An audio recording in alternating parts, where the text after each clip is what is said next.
are, once again, enough new people here that I'll give a very brief background on what it is that's going on, how this happened to me, so there's a little bit of a foundation for everyone.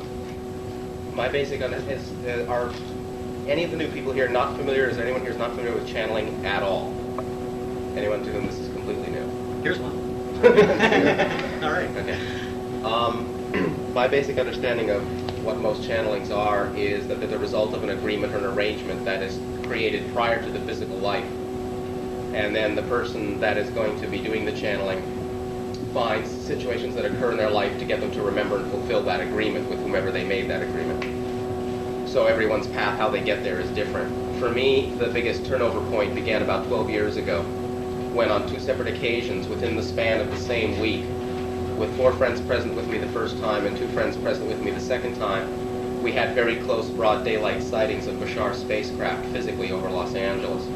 What I didn't understand then and what I understand now is that sighting was his way of sort of jostling my subconscious memory to learn what I needed to learn to fulfill the agreement that I made to do this. So as the years went on, spurred on to do some more research based on that sighting, I learned what channeling was about, read a lot of books on it.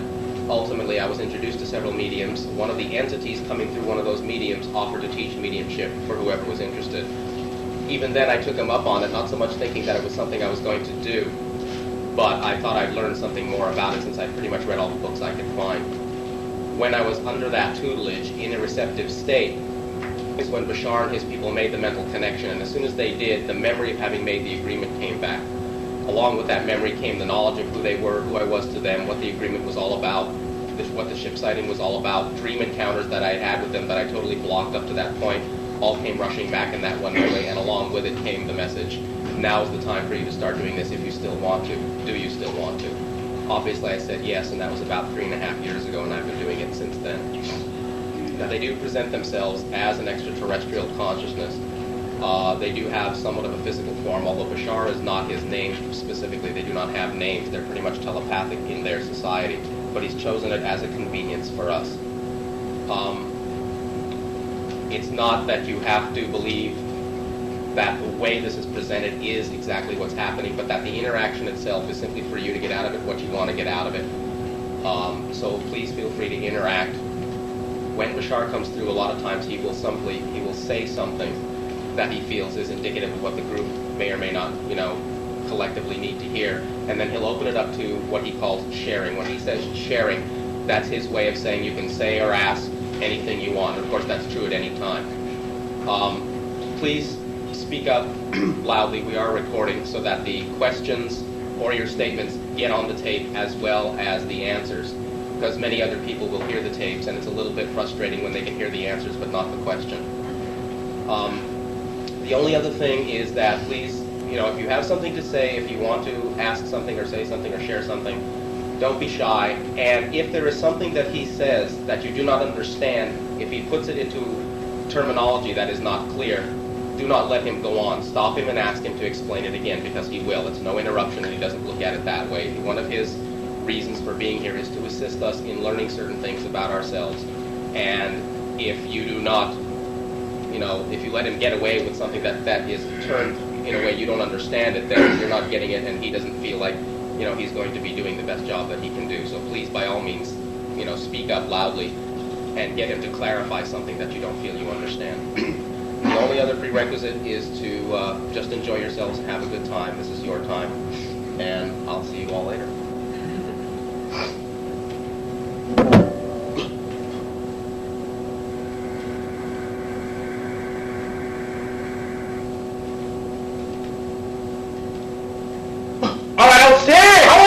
This dream time of your time as you create time to exist. Right.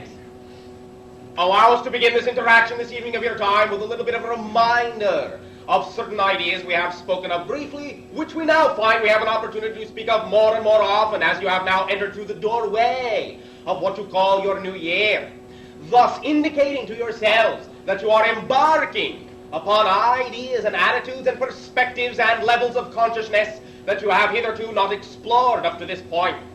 Allow yourselves to realize that you have entered, quite realistically, a type of playtime now, the idea that your physiological reality is becoming one of effortlessness, of ease, of synchronicity, of harmonious creation, without struggle, without strife, and that you have now the opportunity to leave far behind you all the methodologies that caused pain in your reality. All of the endeavors and all of the explorations of yourself do not have to come in the format that you call pain. Every single thing that you could possibly discover about yourself or need to discover about yourself can be presented to you by yourself in a format of ecstasy, in a format of effortlessness, in a format of play and discovery and challenge in a positive way. Are you all following along so far? Is this translating to you? Yes. Recognize, therefore, that many of the ideas we will undertake from this point forward, now that you have passed through the doorway we have spoken of for so many months of your time, that is the doorway that allows you to now know that you have an effortlessness spread out before you, that the path you have chosen to be can be walked in full light and full ease and full joy, so that you can run and jump and play along this path. No need anymore to cautiously watch for every little foothold. Is there a, as you say, pothole there? I cannot see. There are so many shadows crossing my path. I do not know when I am going to fall into the deepest, darkest chasm of my consciousness, because I do not know what lays out ahead of me. There may be many rocks against which I will stub my toe, my shin, I will fall on my face, land in the dirt, and I will not be able to find my way. I may come to many crossroads, and I may be confused as to which direction to take. All of these ideas of confusion in a negative sense, now that you have entered this doorway, are long since past. Each and every one of you, in being willing to form a gathering, in being willing to look at your lives in a joyous way, will now begin to allow that life to unfold in effortlessness and ease, and allow the path, no matter how many junctions you may have created in that path, to be one that is always fully illuminated by the light of your own knowingness, the light of your own trust, and the light of your own faith, which is a light that shines most brightly within you, and that you can let out to illuminate the path, so that there remains on that path no longer not one single shadow of a doubt about who and what you are, and what ideas in life and what experiences in life are true for you. For one of the first and foremost things you will learn upon this path is that as you interact with all other beings in your reality, you will discover firsthand and in a very physical way that the truth is composed of all truths, and that every single individual's truth is real and correct for them, and that the idea of all the unity you will now begin to experience in a more accelerated way upon your planet, all the desire you have had for peace and harmony upon your planet, all the desire for oneness, to express yourselves through your society in a degree of oneness, will be most easily created upon your planet when each and every one of you learns to allow for the infinite diversity of every single individual to be expressed to its fullest extent. The unity you desire will be the result of allowing an equalization and validation of each and every path, of each and every method that exists upon your planet, knowing that each and every way is simply that individual's way of choosing to learn what they need to learn, and that you can simply, by living the path that is true for you, shine like a brilliant light, set an example to those individuals, not that they have to choose the idea of effortlessness and ease, but that if you set that example, they can see within you a reflection within themselves that allows them to know, if you can live a life of effortlessness, so can I, for I deserve it just as much as you, and you deserve it just as much as me, and we both, all of us, deserve it just as much as anything, for creation gives you the birthright of ecstasy. You are created of love, you are created of ecstasy. Happiness is your divine right, as you say, and there is no reason now from this point forward that you should have to create a life of suffering in order to learn the things you need to learn. Are you all following along? Yes. Yes. We will, therefore, a little bit later on in this interaction, share with you a specifically designed exercise, meditation, that will allow you to get in touch with the child within yourself, allow you to understand that you can play now as a child, not so much in a childish manner, but in a very childlike manner, and that this is one of the ideas that will allow you to begin to experience in your physical reality true agelessness, true living in the moment, and true longevity, as you begin to refresh and rejuvenate yourselves through your very attitudes, through your very perspectives, through your very points of view, and through, most of all, your willingness to give birth to that child within you once again, and to no longer keep it buried within you as your society has taught you to do. All right? Yes. We will open at this time, therefore, to the interaction of sharing. Bashar. Yes, you, and then you. You have mentioned in the past the fact that Hawaii can be likened to the heart chakra of the planet. Could you... We are not the first ones to say so. There are many individuals upon your planet that have been sensitive to the energy of the different vortex or gateway points around your world. And for many generations, they have likened the idea of what you call your Hawaii area to the heart chakra in your body, being the heart chakra of the planet, if you will. The reason that this is so, basically, is you will find that within what you now call the Pacific Basin, there was, in times past, in your terms of counting, the island continent of Lemuria. And in this way you will find that the Hawaiian island, now the remnant you call the Hawaiian island, still has the energy connection to that ancient civilization. That ancient civilization was almost totally instinctive, hardly analytical, and in this way, therefore, they functioned entirely from the heart. They imbued this entire area, this entire energy matrix with that energy, and it still exists today. Many of you are now reforming connections to the lives you have had then, and allowing yourselves to bathe yourselves, to immerse yourselves in this heart energy, to get back in touch with what you were then. You are now completing a cycle begun so many tens of thousands of years ago. You are now allowing Lemuria to rise within you, within your consciousness, within your energy. Now that you have explored for many tens of thousands of years the analytical path, the idea of thinking yourself into many degrees of limitation and separation, now that you are at the end of that cycle, you are forming a reconnection with the heart energy, the instinctive energy, the knowing energy, the trust energy, the love energy.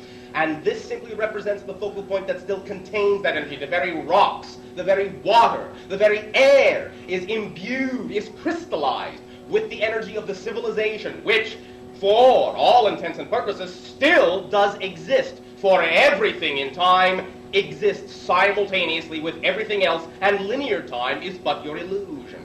You follow me? Yes, I do. Does that assist you? Thank you very much. Thank you very much, S. Yes, sure. Yes. 2 days ago, there was a global unity for one moment. Hey. I hope. You And what? A lot of people. Did you say you hope? I hope. Then you are not adding to that unity. For hope implies despair. No, You I'm not- know there was. You know there is. Okay. Yeah. I have 2 questions about this. All right. What I'd like to know what effect was felt outside this planet. I would like to know whether... Oh, much. Understand, Tell us about it. you have had the intention and the attention of many civilizations for quite some time. Your willingness as a planet to unify yourselves in one thought in that way was much enjoyed and much appreciated. For you are then saying out loud to us that you do wish to become one world that will have the ability to interact with other whole worlds. We await you with joy. Thank you. I have one more question.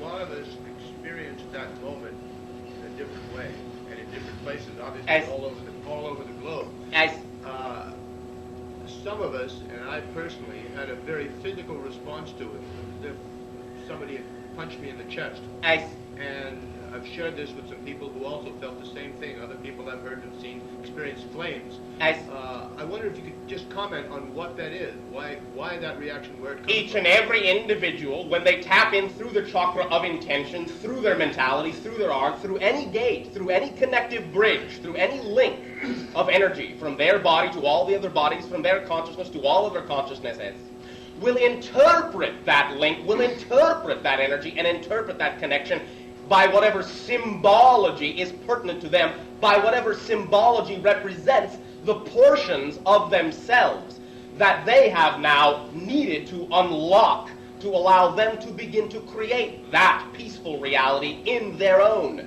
individual world. You follow me? Yes. Whatever you felt, however you felt it, is indicative of the way you needed to feel it, was indicative of the symbology in your mind that would best serve you in relating to the idea of how to assist in the co-creation of a unified world. It has opened a gate, opened doorways within you. Many of you may still allow some of this opening to occur more strongly in your dream reality than your physical reality, but we now perceive that you are allowing your dream and physical realities to blend together, since they are, of course, one and the same reality anyway. But now you will begin to see, not only in your dreams, but in your physical reality, many things beginning to occur synchronistically, coincidentally, not accidentally, that may have previously been only thought could occur in your dream reality. And one of the symptoms that will now increase rapidly upon your planet will be for individuals to begin to blend the dream and the physical reality to such an extent that there may be events that occur in their life that perhaps will come out in conversations with other individuals that will allow the individual to stop for a moment and realize, did I live that physically? Did I dream that? I don't know where that came from. But it does not matter. It is all becoming one. And as you blend the dream and the physical reality, then you will understand that all the things that have ever been possible in your dream reality are possible in your physical reality. And that it is that malleable. Whatever any individual felt during that connection was simply their way of recognizing that a door within them had opened, that a lock had been unlocked. And in this way they released a portion of themselves, integrated a greater portion of themselves, and now you are more than you were. You follow me? Yes. Thank you. Thank you. Sharing. Bashar. Ace.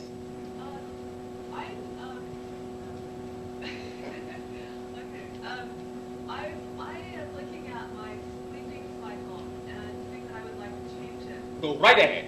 And this is something that I've been interested in doing for a while. And Ace. the sense of it is that I don't have any control over my sleeping patterns. And But you do. You are choosing.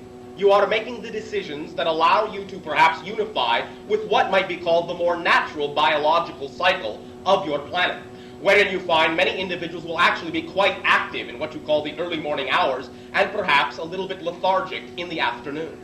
That is actually your natural biological cycle. If you have created a society that says you must be awake during your natural sleep cycle, then you attempt to force yourself to be asleep during your natural awake cycle. When you begin to explore the integration of yourself, when you begin to rely and exist upon the direct energy of the universe, you will tend to fall back into that natural cycle. But because you may still be trying to follow your society's day-night cycle, you may find yourself waking up in the middle of the night and saying, oh, what's wrong with me? I cannot sleep. I have all this energy. I must have a disease called insomnia. No, it is quite a natural thing. Allow yourself to begin to realize that as you blend the dream and the physical reality together, you will need less sleep anyway, because sleep is basically for the purpose of making the connections from your physical self, physical consciousness, to your higher consciousness that you have for tens of thousands of years not allowed yourself to make while you are awake. You are now beginning to allow it to be all right to blend your physical and higher consciousness while you are awake, so you will need less sleep. Do you follow me? yes, I have a couple questions in relation to that. What about the idea that the sleep cycle is in relation to the Earth and the Sun, and that it's natural for, especially people that live out in nature, to go to sleep because it's dark, when the sun sets, and then to get up at dawn when the sun rises? In this way, you will find that there are many individuals that even though they may, as you say, retire at dusk and arise at dawn, will still find many ideas that you call nocturnal energies to come up, nocturnal activities. Indeed, they may arise approximately 2 a.m. and then retire approximately 4 a.m.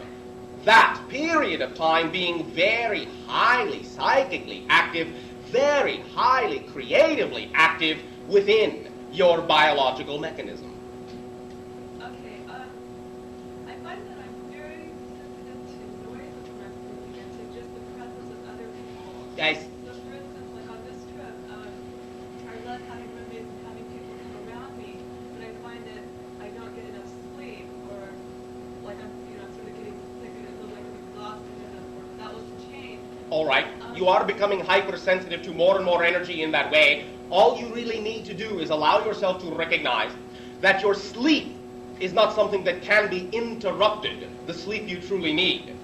Allow yourself, when you hear of anything that you would formerly have called a distraction, allow yourself to include it, not exclude it. Include the sound, include the noise, include the pattern, the biological rhythms going on around you into your mentality, and they will actually help you get into the state you call sleep. Do not attempt to think that you need to shut them out in order to have peace. The idea is now that you are making more and more connections, and you want to make those connections, so include them to have peace. Do not exclude them to have peace. You follow me? Let them blend. Let them become their own natural noise, their own natural rhythm. Play with them. Ride the noise as you would ride the waves in your water. Use your imagination. If you hear different noises going on while you are attempting to drift off, as you say, to sleep, then pretend you are drifting on an ocean. If you wish, floating.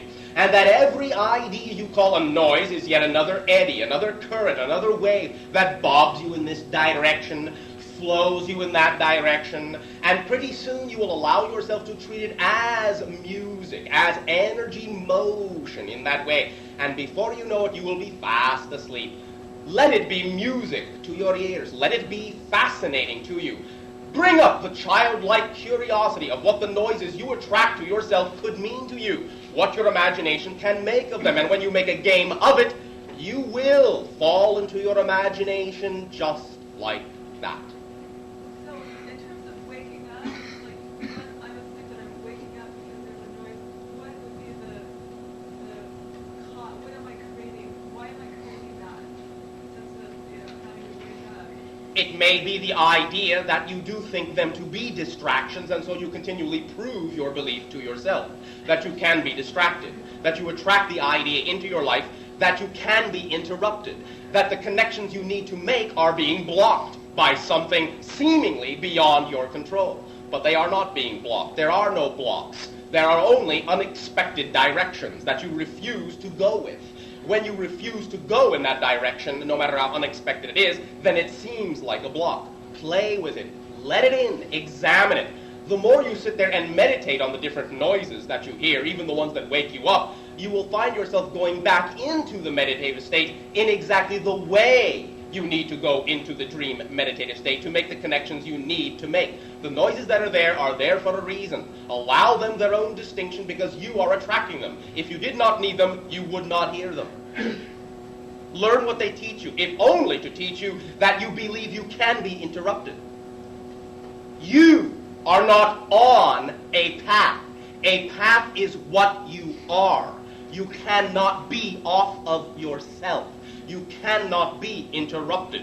There are no things in life that are interruptions unless you choose to believe that they are. It is only your belief that they distract you from what you think you need to do that allows you to perceive them as a true interruption.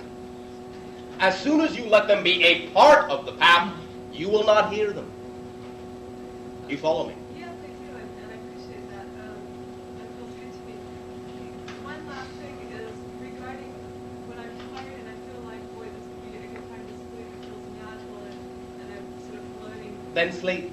Then another choice I see myself making is often to just be active and be with other people. There's stuff going on, even though like there's a sense in my body that this would be a good time to Listen to your body consciousness. Again, this is connected to the idea that you have bought into that you're going to miss something important. You are not going to miss anything you need to have in your life to be the person you chose to be in this life. So on one hand, you give yourself the opportunity that when you know you are sleepy, you interrupt yourself with things you think are important, rather than simply listening to your body consciousness. And when, in that way, you allow yourself to sleep, then you constantly remind yourself that you wish you were doing other things. But the idea is to simply follow your own natural pattern and trust that you will miss nothing. It is your belief that you will miss out on something that constantly creates an interruption in your natural sleep, because you are so alert for something that might pass you by that you don't let yourself relax. You are going to miss nothing that you chose to create in this life that actually needs to be in the life you chose to live. You cannot miss a date with destiny. You follow me? So relax. When you feel tired, sleep. When you are awake, be awake and alert, and understand that the natural cycle that you have chosen will then allow the things you need to participate in to only occur when you are awake. It does not work otherwise. You follow me? Thank you very much. Sure. Yes. I don't know if this is really pertinent, but I have a question about planet Saturn. Yes. And our astrology. In our astrology, Saturn rules structure. To some degree. And I wondered if our understanding of structure is really clear. I have some kind of. I seem to have a conflict with freedom and play and structure. All right. Within myself. All right. And I think sometimes, well, maybe my moon being in Capricorn, ruled by Saturn, maybe emotionally I'm tied to structure. I don't know. All right. I just wondered what. First of all, recognize that you have made the choices to associate yourself with this type of idea, this type of energy. You are not literally ruled by anything but you.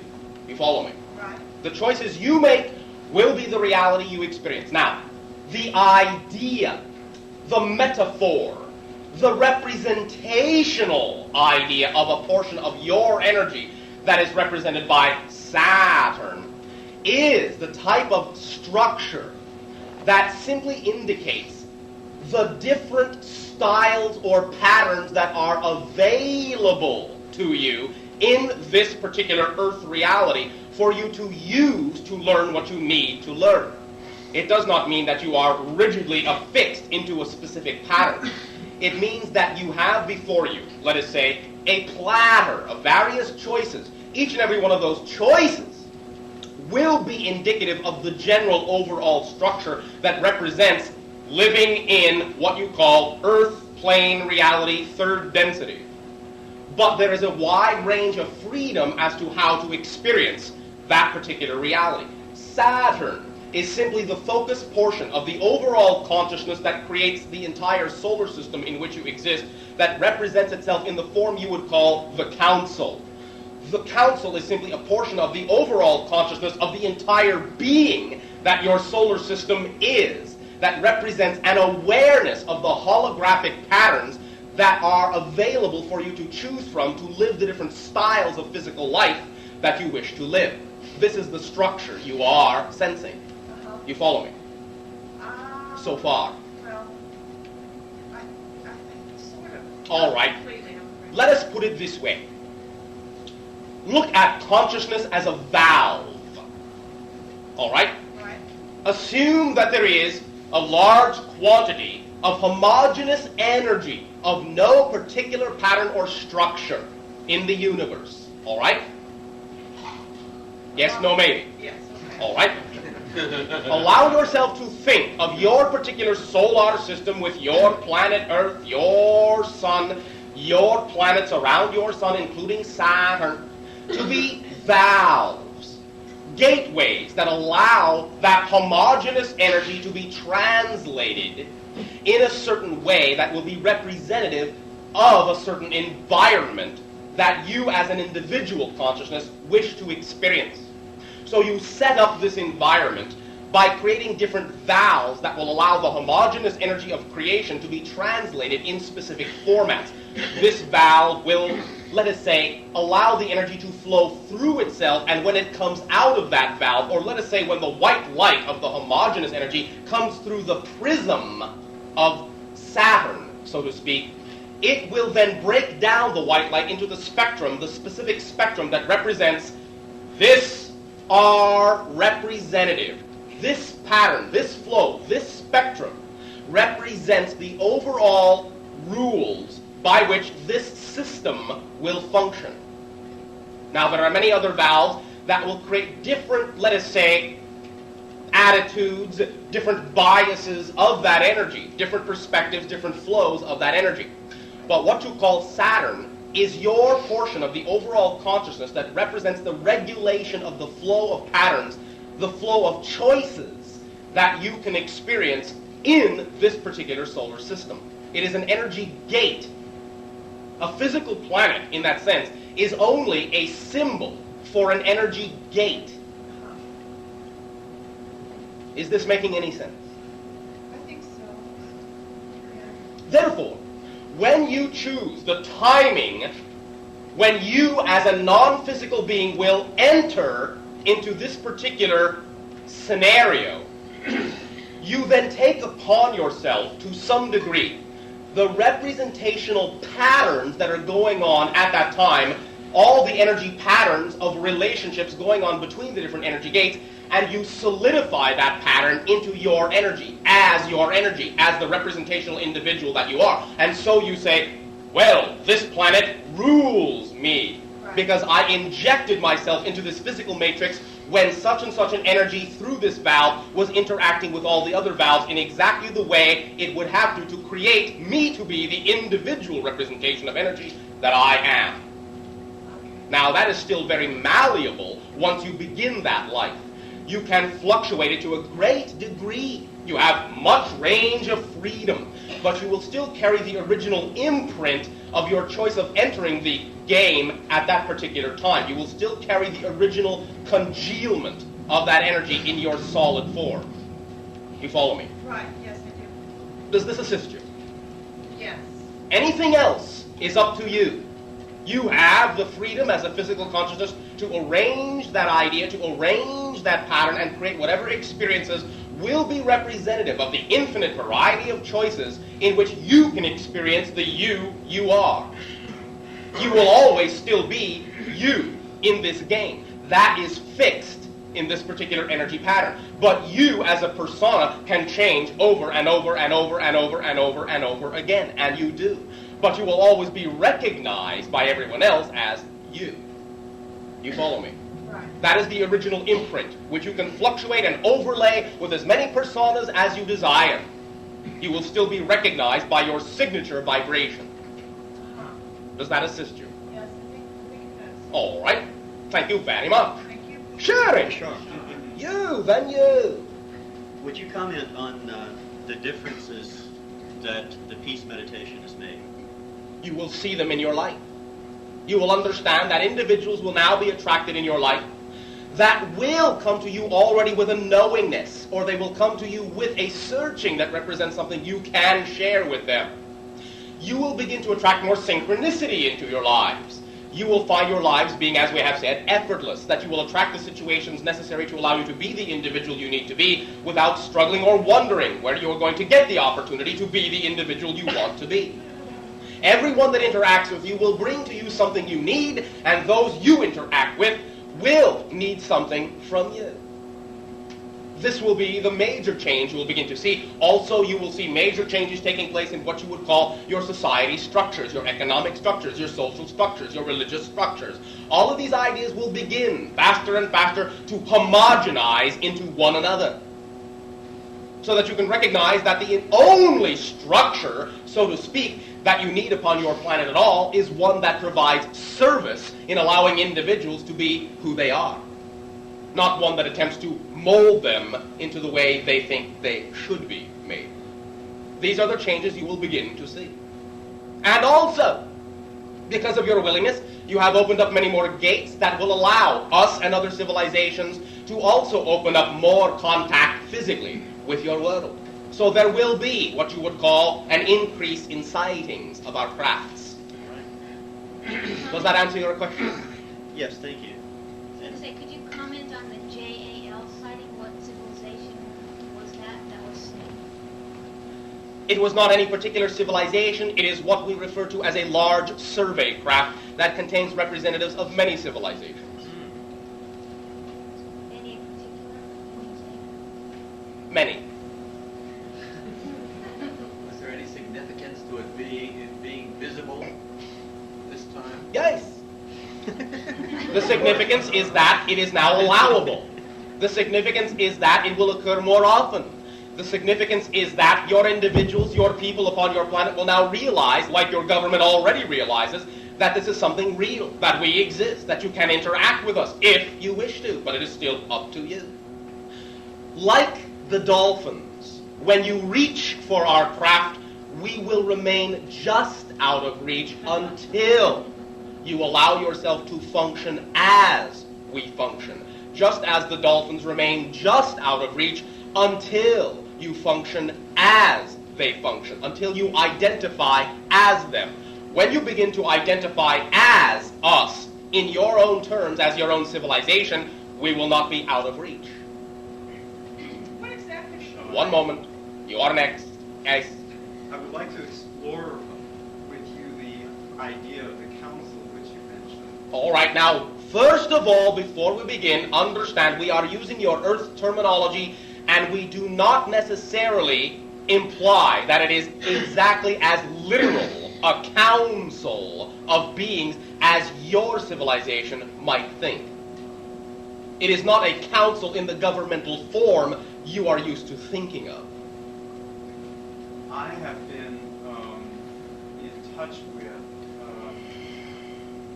consciousnesses who represent themselves as being of the council. Yes.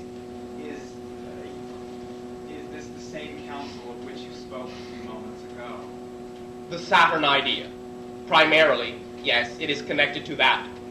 There are aspects that are connected to what we also refer to as the association, which is the collection of many civilizations, not only your own solar system, but the primary council vibration you are in touch with is the fragmentary representation of the association that specifically is of the vibration of your solar system. They have communicated to me mostly in terms of the theme of a shift from being in the service of Orion energy Yes. into, I'm not sure what it's into, I guess. But I would be interested in any sharing that you could do in that respect, and especially as that pertains to having stepped through the doorway. All right, now we have already discussed to some degree the idea that you know that the Orion offshoot and the Pleiadian offshoot are branches of the same family. And in this way, therefore, you are now making the familial reconnections. You have gone through the lens, so to speak, of Orion and shifted yourselves in the exploration of polarity, the exploration of positive and negative realities. And now that you are integrating only in a positive idea of manifestation, you are now becoming more and more akin to your kin in Pleiadian terms. And you are now rejoining families, literally. You follow me? Yes, so far. That is all we will give you at this time. In case I follow you fully. Thank you very much. We'll see how simply. Yes? Could you elaborate a little bit more on identifying as the dolphins and identifying as your civilization? Yes. Understand that everything is a matter of vibratory frequency. Everything operates at a certain wavelength. Telepathy is the result of identifying with or identifying as another being. In other words, very simply, being in love. Okay. When you are in love with another being, you operate at a similar frequency. So, though it may seem that you are actually literally reading each other's minds, what you are simply doing is you are becoming the same type of prism that translates the universal thoughts in much the same pattern. So you are sharing the same thoughts because you operate on the same wavelength. It is not that you are directly, literally reading each other's mind. It is that you are creating thought in a similar pattern, and so seem to be sharing the same thoughts.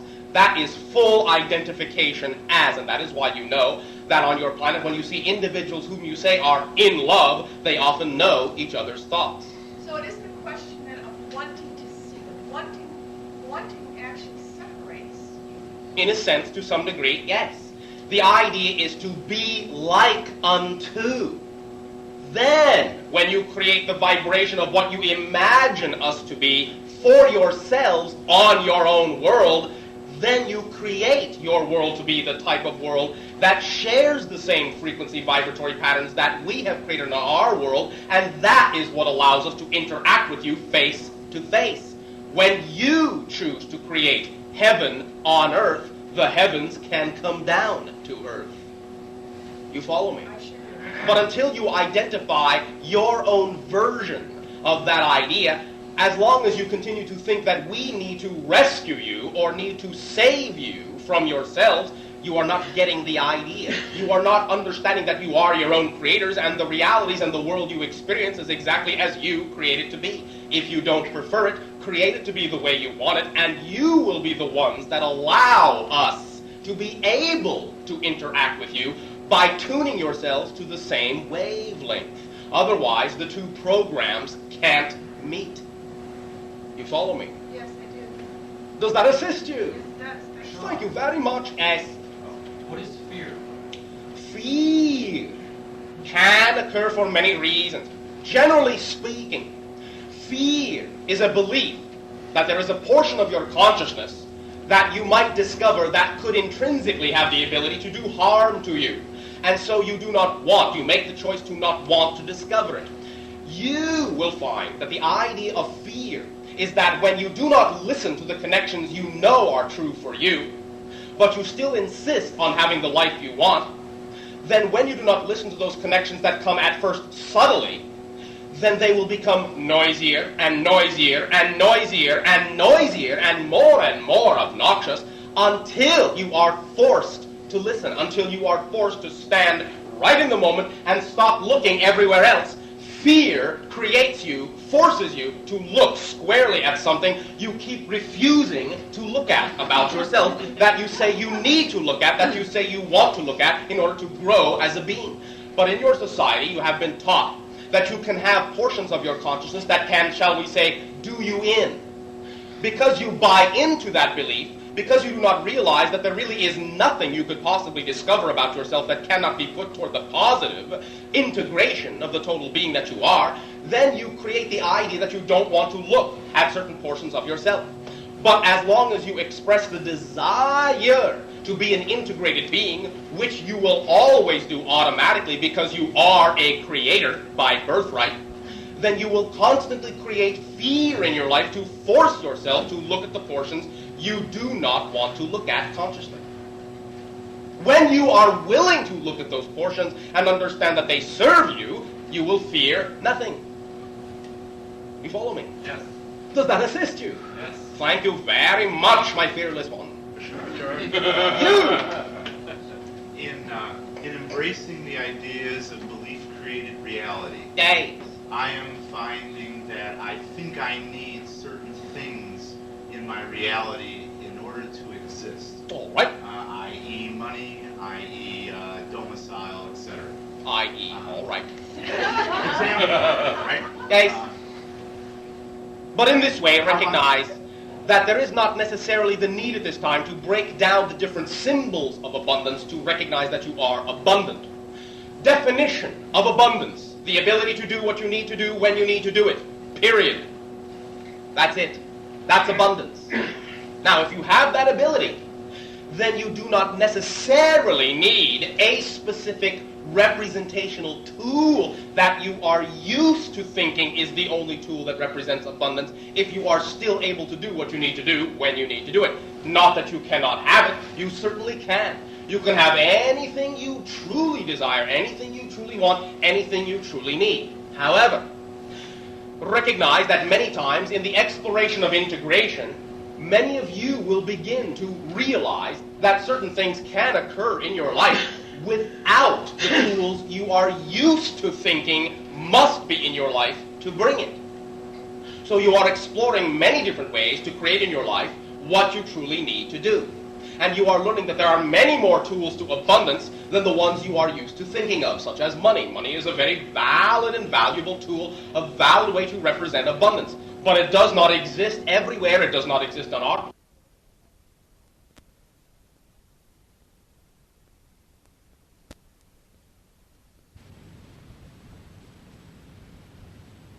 I get the money to have this thing. So getting the money involves this whole other process over here that may take years and years and years, when all the while, if you had been willing to let your abundance serve you automatically and synchronistically, you may have been able to turn around and find someone who's tapping you on the shoulder all the time saying, but I want to give you this thing. Why are you so insistent on making all this money and taking years and years and years and years to get what I want to give you now? So, the idea is simply to trust that you are always abundant, and that if money is the way that you can be abundant quickest, then money is the way that will come to you. An opportunity will come into your life that will allow you to make the money, or you will be given the money, or you will get it somehow that will allow you to do what you need to do. But if you simply trust that you are abundant and follow at any given moment what excites you the most, and that is the most important key, what excites you the most, then life will support you 100% as life has always supported you. And it will allow you to attract into your reality whatever situations will allow you to do what you need to do when you need to do it. And if money does not come with it, then take that as a sign that money is not necessary for that particular interaction. If it were, it would have been there first. You follow me? Yeah. So follow what excites you the most in life. Even if you have been taught to believe it can't support you. It can. Excitement is the physical translation of the vibratory energy of the path you chose to be in this life. That's what excitement is. The energy that represents the path you chose to be. Therefore, following at any given moment the situation that brings with it the highest degree of excitement is taking the path of least resistance, is living an effortless life, and it will bring into your life all the individuals and all the situations necessary to allow you to continue to be that effortless being. That's the way life works, and it does work that way when you let it. There is absolutely nothing too simple or too good to be true. Are you sure about that, Bashar? Absolutely. Yes. Doing what excites me the most, doing what brings me the most joy. At any given moment, that you are capable, with the tools you have at hand, of acting upon. So what I've found out that there's times at which I seem to exist with levels of denial. All right. Be that certain programming, be Yes. that ways of being. So what I need from you is a shortcut. Get me around that denial, or give me some tools, or share with me how you might suggest me to get out of my own way. Trust. 100% trust in the idea you prefer to be, rather than 100% trust in an idea you don't prefer to be. Well, you did not have to do anything special in order to deserve to exist. Infinite creation obviously therefore believes you deserve to exist. Give yourself the same benefit of the doubt. All right? sure, I'll accept it. Understand, we are not telling you to do something you are not already doing. Each and every one of you has 100% trust in the idea you are experiencing in life. We are simply telling you that you can put that 100% trust behind any idea you prefer. And when you do, that's the physical reality you will get. Because you always get the physical reality that is representative of the idea you have 100% of your trust behind. If you have 100% of your trust behind the idea that you will succeed sometimes, but not too often, that's the reality you get. And then you say, well, what's wrong with me? I'm not functioning correctly. You are functioning perfectly. You are getting exactly the representation in physical reality of the idea you have 100% of your trust behind. If you don't like the definition of the reality you get, change the definition and put 100% of your trust behind that. Then that's the reality you'll experience. It is that simple. Simple mechanics, simple physics. The patterns seem to be so rutful. If you say so, that's your belief. Now, do you choose to prefer to believe that that is chiseled in steel, or are you willing to look at that as nothing more than tissue paper and blow it away? When you say, well, it seems to be, that I cannot do this. Well, Bashar, this is the way it has been. So what? Is that the way you want to be now? If the answer is no, then don't keep putting energy into the idea, well, it seems to be this way. If you truly are changed, if you truly are going to act like the person who has changed the definition of their reality, you won't say the things you used to say as the old person who believed you were in a rut. Because the new you knows there's no such thing. So don't talk that way if you are the new person. You follow me? Thank you very much. Thank you. Understand, you take absolutely no time to change. Because you do project a world of linear time reality, it may take a little time for the physical reality to transform into the representation of the new belief you are being. But don't let that let you believe that you haven't changed. You changed the second you believe you have. Let your physical reality take whatever time is necessary to transform into a reflection of the fact that you have indeed changed. Do not be impatient. The only reason that any of you create impatience is because you think you need patience, and you don't. If you are enjoying every single moment of your life because you know every single moment of your life is there for a reason, then you won't be waiting for something better to come along. You will be enjoying what you are doing now. And when you are not waiting for something better to come along, you don't need to be patient. And if you don't need to be patient, you don't create impatience. So if you know you have changed, if you are able to recognize that you have the ability to consciously, there is no mystery in this, consciously decide, choose, I am now different. This belief, such and such and such, is now what I am. Act like it. If you do not see your physical reality on the surface change immediately, don't immediately fall back and say, oh, well, I failed. Oh, well, I guess I'm no good at this. Oh, well, I guess I can't really change myself. Oh, well, it's too difficult to change. Why give up that soon? Recognize, first of all, that it takes a little bit of time for the physical reality to transform. However, no physical symbol and no physical situation or circumstance has any built-in meaning. They don't mean anything. The things, the circumstances, the props in your life don't have built-in meaning. You give them meaning, and the meaning you give them is the effect you get out of it. So if you know you have changed, and you see something, a situation occur in your life that on the surface appears to be the same or similar to something that used to occur, why simply assume that you haven't changed? Oh, well, look, here it happens again. I am in the same rut over and over and over again. No. You are continuing to believe that the surface appearance has the same meaning, and it doesn't. If you are different, it is different. Give it a new meaning. Give the meaning to the situation that you would imagine a person who is different in the way you want to be different would look at it. Do not look at it the way you used to be. Look at it the way you are now. Say to yourself, well, look, if I was really this different person, if I was really this person I want to be, all abundant and all of this, if I were that person, how would I look at this situation? Would I not see something positive in it? Would I not have a different perspective, a different point of view?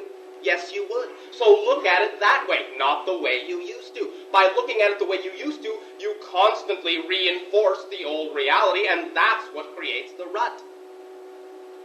Simply because you assume that just because the situation on the surface appears to be the same as it used to be, that it has the same reason for being there or has the same meaning built into it. No situation has built-in meaning. All situations are fundamentally neutral, blank, empty, zero. The meaning you give to it based upon what you have been taught to believe it represents is exactly the effect you get out of it. Positive meaning in, positive effect out. Negative meaning in, negative effect out. It is up to you. Again, simple physics, simple mechanics. Bashar. Yes? I'm wondering, how close of contact do extraterrestrials have with government? Do you talk to the United States government very often? Our civilization specifically does not There have been a couple of civilizations that have had face-to-face dialogue with certain of your governments, specifically what you call your own United States, and also what you would call England. And do the governments listen at all? Or? To some degree. Understand that there is, now, I will use a term that is very colloquial in your language, and it does not necessarily imply exactly the same thing that you might think it means. But there is an overall timetable, there is an overall plan, so to speak, to allow your civilization to acclimate to our presence in a way that will not upset your social structures too much. We are not here to destroy your planet socially. We are here to assist you in remembering who you are and allow you to choose to change your social system at the rate is comfortable for you. So, this is the fragment of our overall plan that your government finds agreeable, for it allows them to get in touch with the fact that their shift in power is not going to actually result in a loss of power. It is going to result in a gain of their own personal power. Though for now, because of what you have created your governments to be, they think that allowing interaction to occur with our civilizations would result completely in a loss of the power they have come to cherish. You follow me?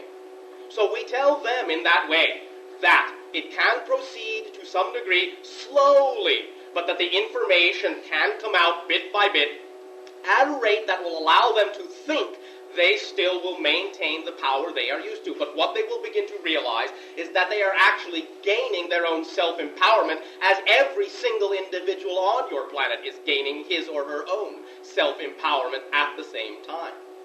And therefore the government will no longer be that which rules you, but that which serves you. For you will then recognize that there really is no separation, and that you all are your governments. You have created them to be what they are. You are your governments. They are an extension of what you fear. Protect us, you say. Protect us from this. Protect us from the things we fear. Well, there is a very broad range of what your government has been taught to believe you will fear, and so they will protect you from everything. If they are born out of fear, in order to survive, they must generate fear.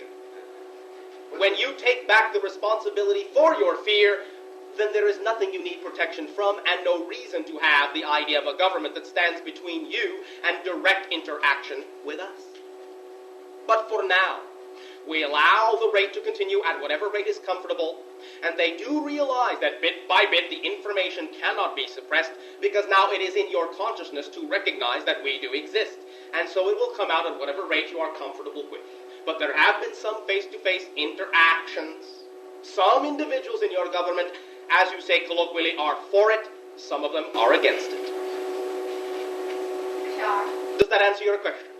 Yes, it does. Can I ask another question? You do not have to ask if you can ask. Proceed. Okay. It's about what's going on with the government in the United States right now. They're having with this controversy with Iran. Yes.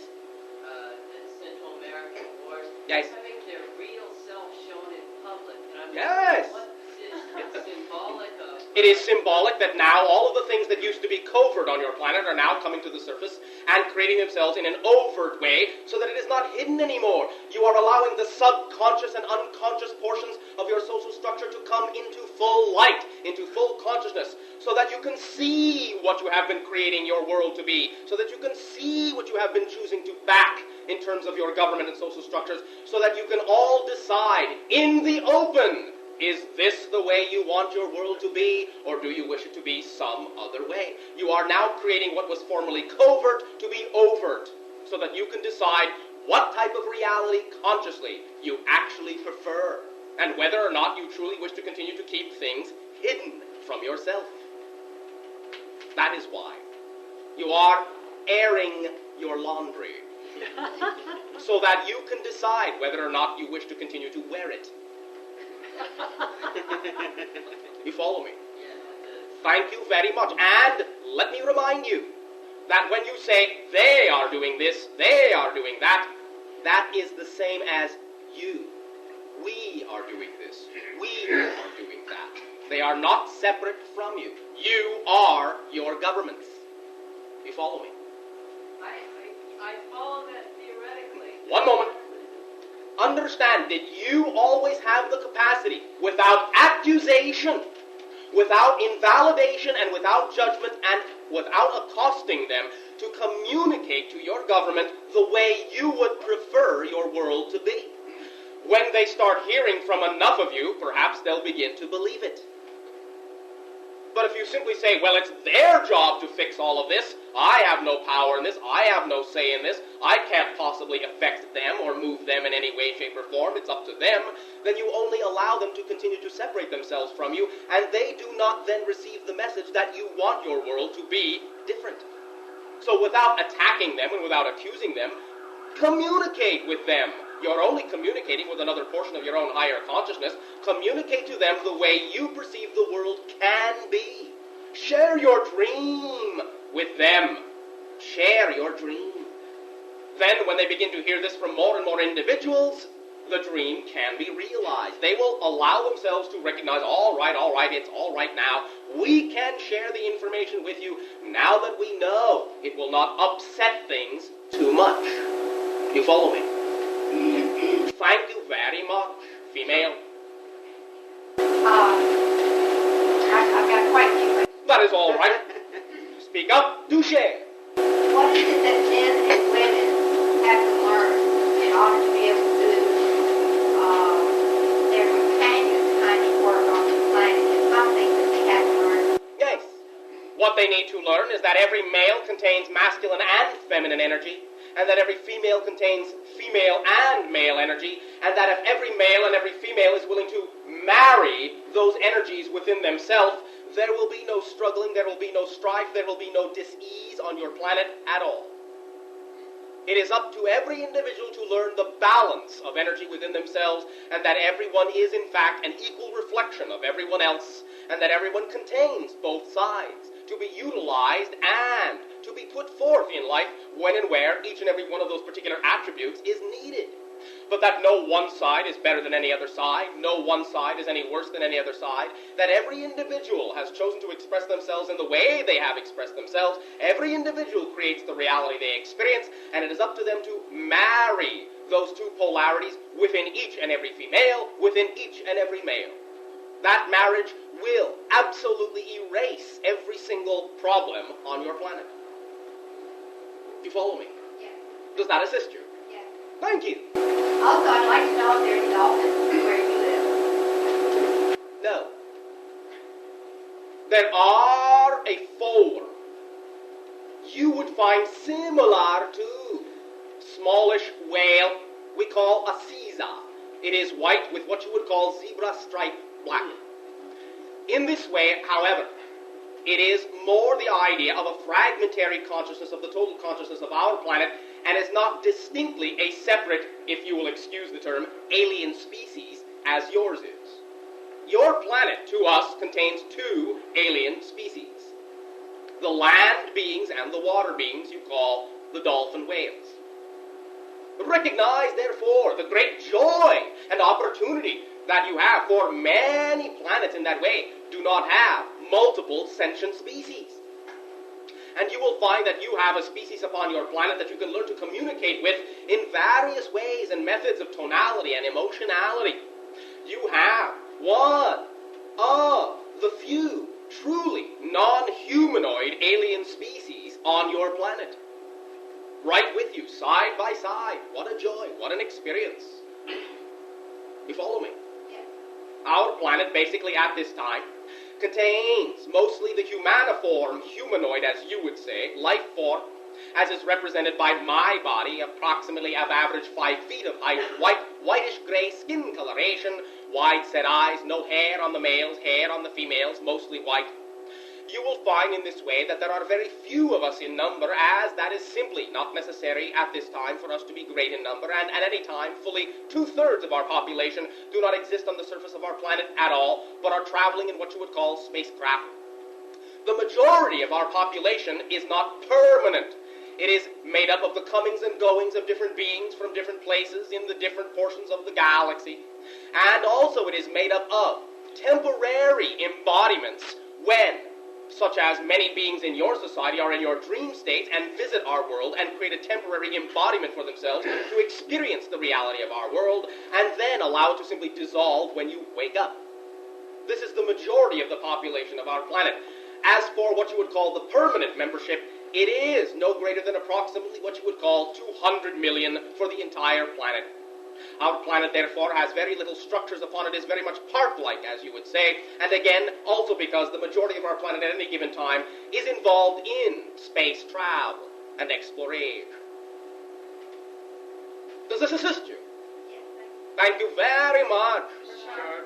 You. Can you speak about children choosing children coming in to hard situations and growing up and believing in a lot of what you're saying and also experiencing a lot of pain? All right. First of all, do recognize that many of the children now being born upon your planet will not forget as much as you have forgotten. And in this way, many of these children may actually remind you as to what these connections are. Many of these connections being connections that have come up through many past lives.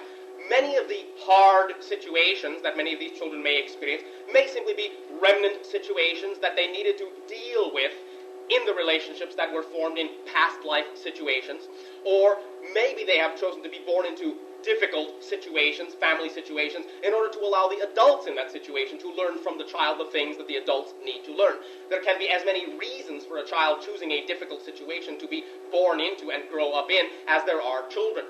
But more and more you will find that the children that are now being born into your society will be totally not only of a different generation, but totally of a different culture altogether.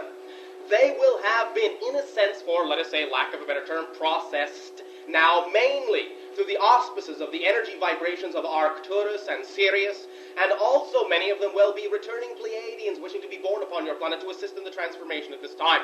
Many of them will be beings of light and express it very early on, and again, as we have said, many of them will remind the adults who have chosen to forget who they are. But any difficult situations will simply be the remnant processes that the individual has chosen to be born into, that they feel, they believe they need in their lives to learn what they need to learn. And in this way, you will find that more and more of these children, now that they are being born into a new culture, a new belief system, a new generation, will no longer need to choose family situations that bring inherent difficulty with them. You follow me? For the end of the reincarnational cycle is at hand. And you will find, therefore, that all of the contracts, all of the agreements, and all of the arrangements are now finalizing themselves within this transformational life, or within the next one or two following. Then you will find that many individuals upon your planet will simply live longer lives, not needing to have experiences shuffled off or segregated into many separate lives, and that many individuals living now will actually still physically be alive in 300 of your years. And that in approximately what you call 2,000 to 3,000 of your years, your society will have completely finalized anything it is needed to learn within the physical reincarnational cycle of the planet Earth, and will no longer be physical, allowing themselves to make way for the next group of consciousnesses who may be willing to use the Earth vibration for their own understanding and their own tutoring of the ideas they need to experience. How would you suggest that adults who are producing childhood, for whatever reason they are in creation with that, function now, in particular in their male-female relationships, and how that's getting worked out on the planet? All right. First of all, I would suggest that you begin to recognize that you chose what you went through for your own reasons. So get in touch with how it served you in a positive way. Many individuals will choose to be born into lives in what they would call diametrically opposed belief systems within their parents, so that they have something to push against to absolutely ensure that they will be brought up with a polarity belief system that will be more indicative of what is needed in this transformational age. You follow me? So in that way, first of all, recognize that you knew what you were doing when you chose the family situation you were born into, and you still know what you are doing. Another suggestion will be to recognize that if you now are at the point where you realize that you made that choice, then as soon as you realize that it was a choice, you are out of the cycle. You are no longer attached to it. And that the idea of the past no longer be connected to the present. The past does not control the present. The past does not rule the present. You are at any given moment, whatever definition you prefer to be. As long as you continue to believe that what you were in the past must control what you are now, you will continue to create a life in which you think you are controlled by that past. But as soon as you recognize that you are aware, consciously, as a physical being, of knowing that you made the choices you made to get you where you are now, and that you simply can be what you want to be now, then you can simply act like what you want to be now, and that what you want to be now has nothing to do with what you used to be. And could you address jealousy as a human emotion and how it serves us? What is its purpose? And male-female? Jealousy is an invalidation of yourself. Jealousy, in this way, as it is expressed upon your planet, is when an individual sees something in someone else and believes, I don't have that, and I want that. But recognize, if you have the ability to see something in someone else, you must contain it, because you can only perceive what you contain. So jealousy only results from the belief that what you see in others, you don't have. When you recognize that what you see in others that you desire to be real for you, you do have, and that your very ability to have seen it in someone else is an indication that you have the ability to be that way yourself, there will be no need for jealousy. For you will be able to then say, I perceive something I have desired to be in that individual, and oh, happy day, now that I know I can see it in that individual, that means I have the ability to manifest it just as easily. You follow me? Yes. There is no need for jealousy when you validate yourself and love yourself unconditionally and love all beings unconditionally and recognize that you are a complete being. You are not incomplete. You may believe you are incomplete. You may believe you see something in someone else that you don't have. But that's only a perspective, only a point of view. It is your opportunity to recognize that when you see something in someone else that you desire to be, you can recognize that you have the potential to be that idea. Now, when you see something in someone else you do not desire to be, it still means you contain just as equal a potential to be that idea, but you don't have to if you don't prefer it. Simply recognize that everyone is a reflection. You are only looking at mirrors when you look at other people. So what you see, if you see something you do not prefer, simply recognize that the potential exists within you because everyone contains every probable reality and method of expression. But if that you do see something in someone that you do prefer to be, then take it for granted that you also contain that. Also, you contain that. And with that dependency or sense of need. It is not a dependency. It is not a sense of need. It is a sense of self-awareness. If you are seeing a reflection of yourself in everyone, then you know you are complete. You are not dependent upon anyone to complete you. You are complete. And when you begin to function as a complete individual, then you attract into your life individuals with whom you can share your completeness. But that does not manifest as a dependency. You follow me? Yes. So loneliness is an incomplete not real. Yes. But and if these are so unreal, what is the purpose of them being felt and being? People are feeling them a lot in these last days as we walk through this doorway. Yes, but one moment.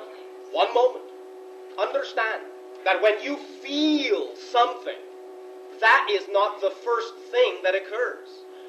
Any feeling you ever create in your life only happens as a reaction to something you already believe to be true. Feelings are secondary to belief. They do not come first. It is not simply, well, this is simply the way I feel when this situation occurs. No, as we have said, no situation has built-in meaning. You bring into every neutral situation a belief about what that situation means. And if you bring into that situation a belief that that set of circumstances means you are going to be lonely, then of course you're going to feel lonely. But if you understand that your loneliness only stems from the fact that you believe the situation that you are involved in is inherently loneliness creating, then you will not have to feel loneliness by recognizing that you do not have to believe that the situation has to be manifested in that way. You follow me? when you understand that you are always, at the same time, alone and connected to everything, then it is up to you to choose which way you believe you will function. So if you feel lonely, then that simply is an opportunity and an indication to you to realize that you believe in loneliness. That you are not connected to the infinite creation. Your choice. Up to you. Now, if you choose to feel lonely because you choose to believe in loneliness, then accept that you chose to believe that way. And as soon as you accept that it was your choice to believe that way, then you will understand that you have the ability to choose to feel and believe another way. Do not deny it. Do not run from it. Do not attempt to get rid of that idea. There is nowhere to get rid of anything to. You are your own universe. Acknowledge that you obviously chose to believe in loneliness if you feel lonely. Ask yourself, well, how does it serve me to feel lonely? How does it serve me to believe in loneliness? You will get an answer if you listen to yourself, even if the answer is only, well, you chose to believe in loneliness so that you could learn you don't prefer to believe in loneliness. Because it makes you feel lonely and you don't like it. So now that you have recognized why you chose to believe in loneliness, and now that you have the experience, if you no longer need to have the experience, then choose another belief, and you will get another feeling to go hand in hand. All right? All right, and last question. Nice! How can sound and dance best serve this planet at this time? By moving to whatever moves you. By allowing yourself to recognize that everything is vibration, and that when you discover for yourself what is the movement, what is the chord, what is the vibration that hits home with you, then you will be radiating that tone. You will be moving that dance for all to see.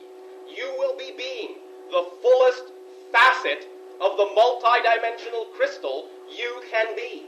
And by simply moving to what you know is true for you, you give others the best opportunity to see in you that you are following your path, that you are living your dance, that you are playing your tune, which lets them know they can do the same. You follow me?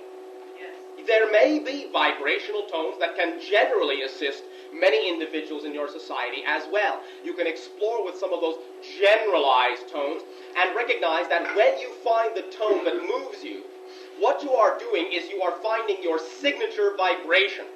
When you then recreate your signature vibration, your entire body chemistry and cellular structure and neural pathways will begin to vibrate according to that tone. When you impose upon, not in a negative way, identify with, allow your body to identify with the tone that moves you, the signature vibration, then you allow your body to go back to its zero rest idealized state. And in that state there is no imbalance and no dis-ease. Therefore, if you can assist another individual in finding their idealized signature vibration and get them to recreate it so that they can immerse themselves in that vibration, their cellular structure will begin to identify with that vibration. They will allow their body, not make, not force, allow their body to snap back to the zero rest state represented by that signature tone. Then they will not have dis-ease at all. Understand, the only reason you have dis-ease or imbalance is because you hold yourself out of balance. When you let yourself go, you will snap back to zero, the ideal blueprint rest state definition of the consciousness that you are. And in that state, there is no imbalance, therefore no disease. So a tonal vibration that represents a person's signature core vibration can allow them to have something to identify with, to allow them to snap back to zero. You follow me? Yes. That is the dance you can share if you are willing. But first and foremost, be your own dance, be your own tone, and live fully that which is true for you, or anyone else you would like to assist, will not believe that you can assist them if they don't see you as a living example. You follow me? Yes. Thank you very much. Bashar? Yes. A couple things, a quick sharing. All right. On New Year's, I was with two other people, which made three of us, and I just thought it was a little symbolic. Everything is symbolic. Everything has significance according to your own consciousness. Well, it was just a fun thing. I had 3 dice, and I threw them on the bed, and I said the triad, and they all came up 3s. Yes. More and more synchronicity. More and more coincident, not accident. There are no accidents. Any exceptions, Bashar? No, none. Not even just one? No. Well, I thought of you right away, of course. That's a nice synchronous gift to start the new year.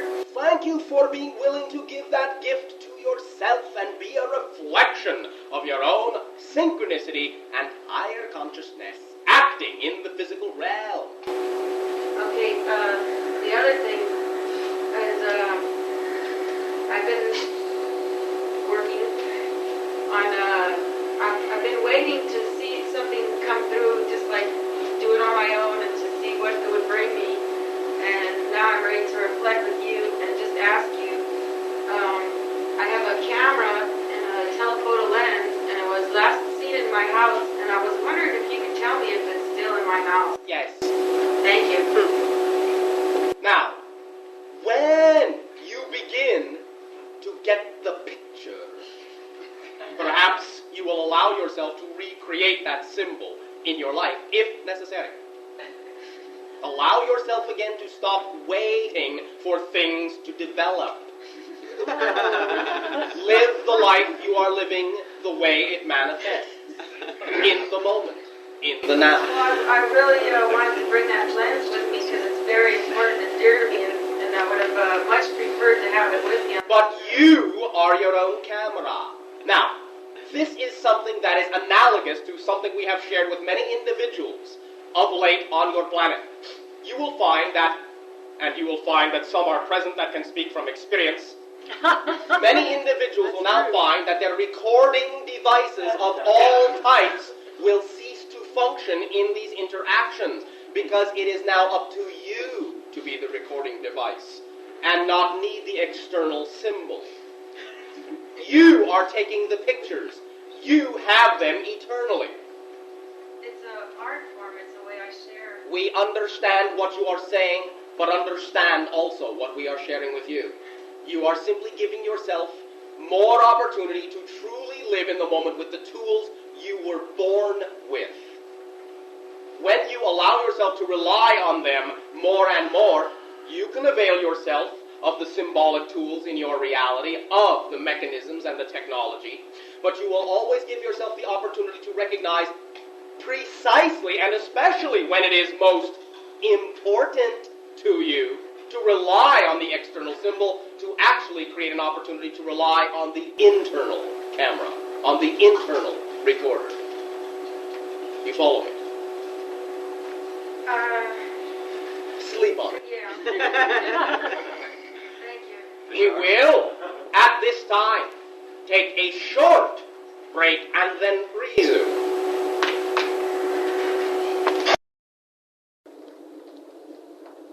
On stage, Harry. Sure. You.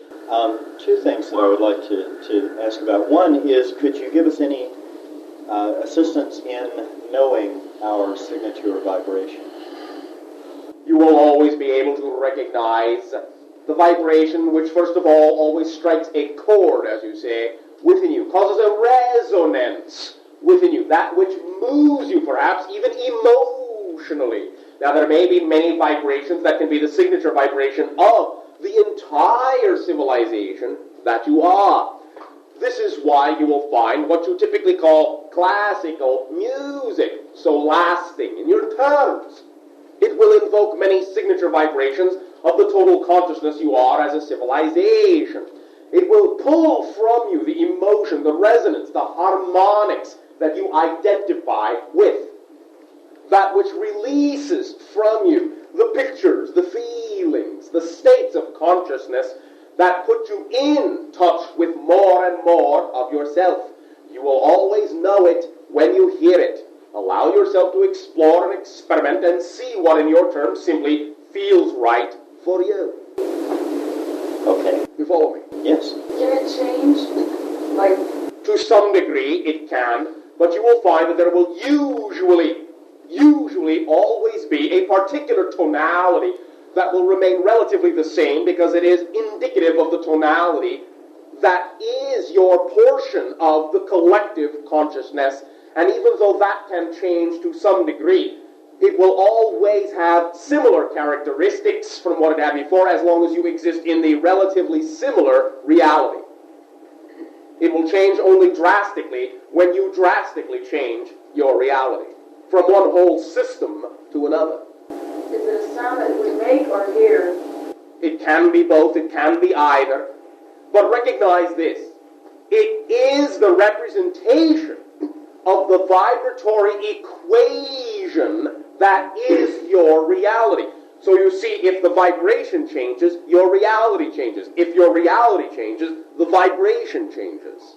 We're not simply speaking of an idea of an auditory tone that is disconnected from the being that you are, from the reality you experience yourself to be.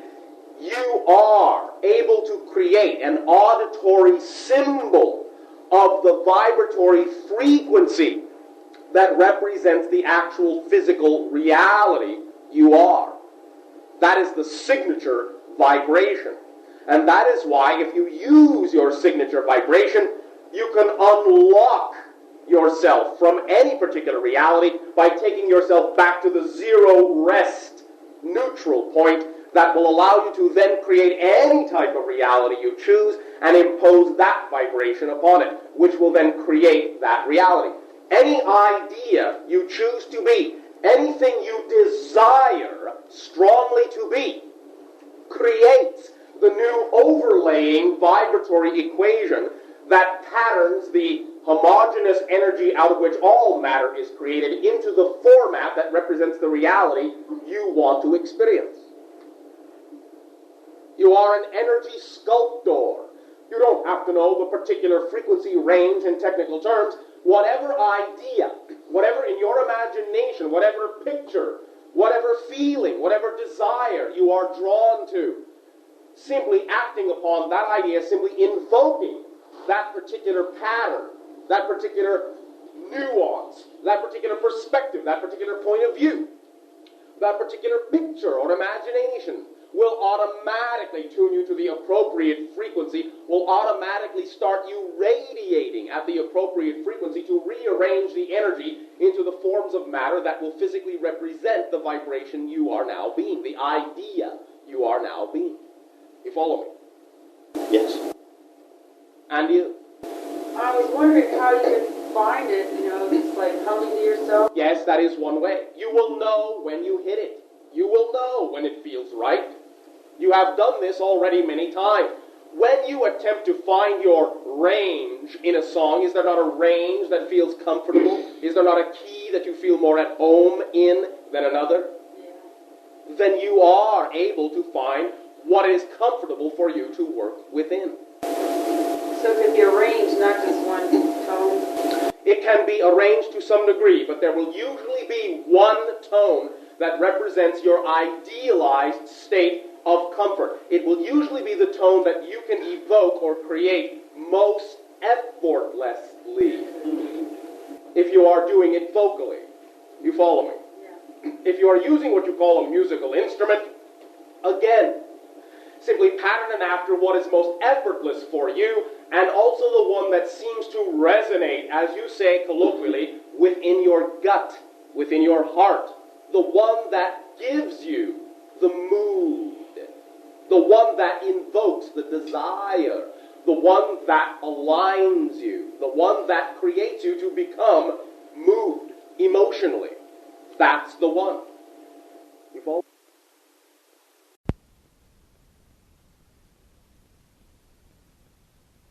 That's the one. You follow me? Yeah. That's right. Thank you. Yes.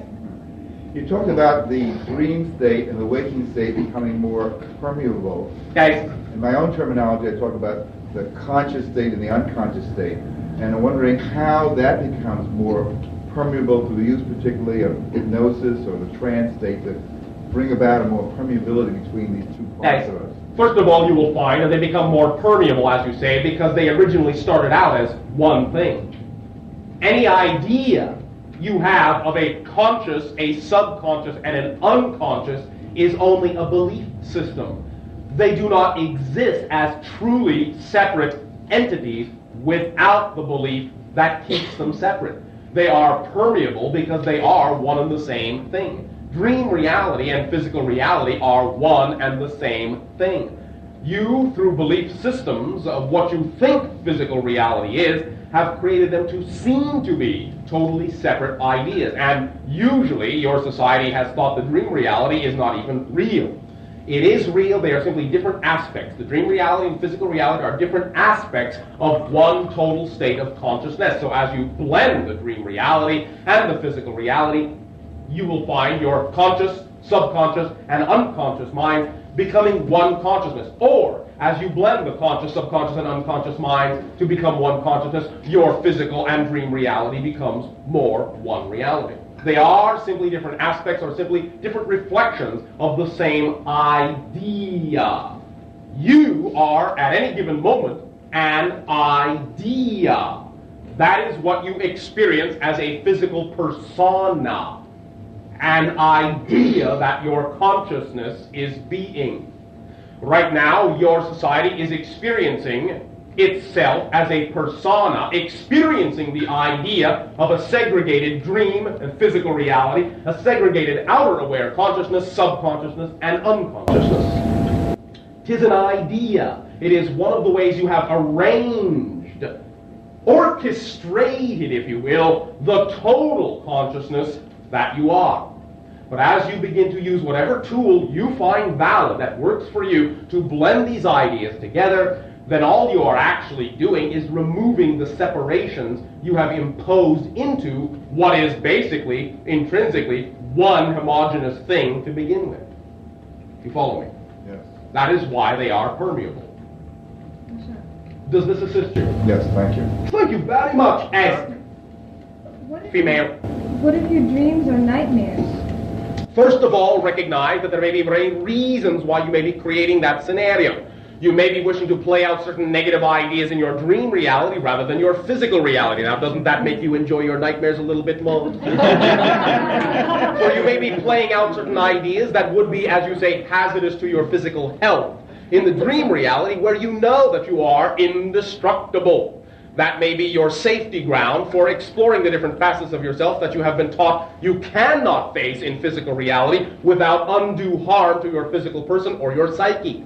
But your nightmares may be allowing you to get used to the fact that you can face these things in physical reality and that they do not have to bring you harm.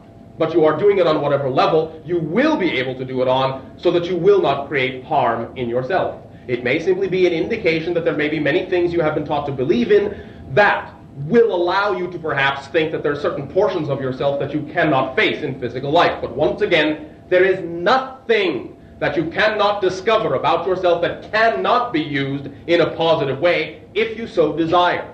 Your willingness even to participate in this interaction, this day of your time, will perhaps open up dream doorways and dream realities within you that will allow you to begin to realize that you can blend your dream and physical realities without necessarily having to expect the dire consequences of your nightmares as manifestable in physical reality. You follow me?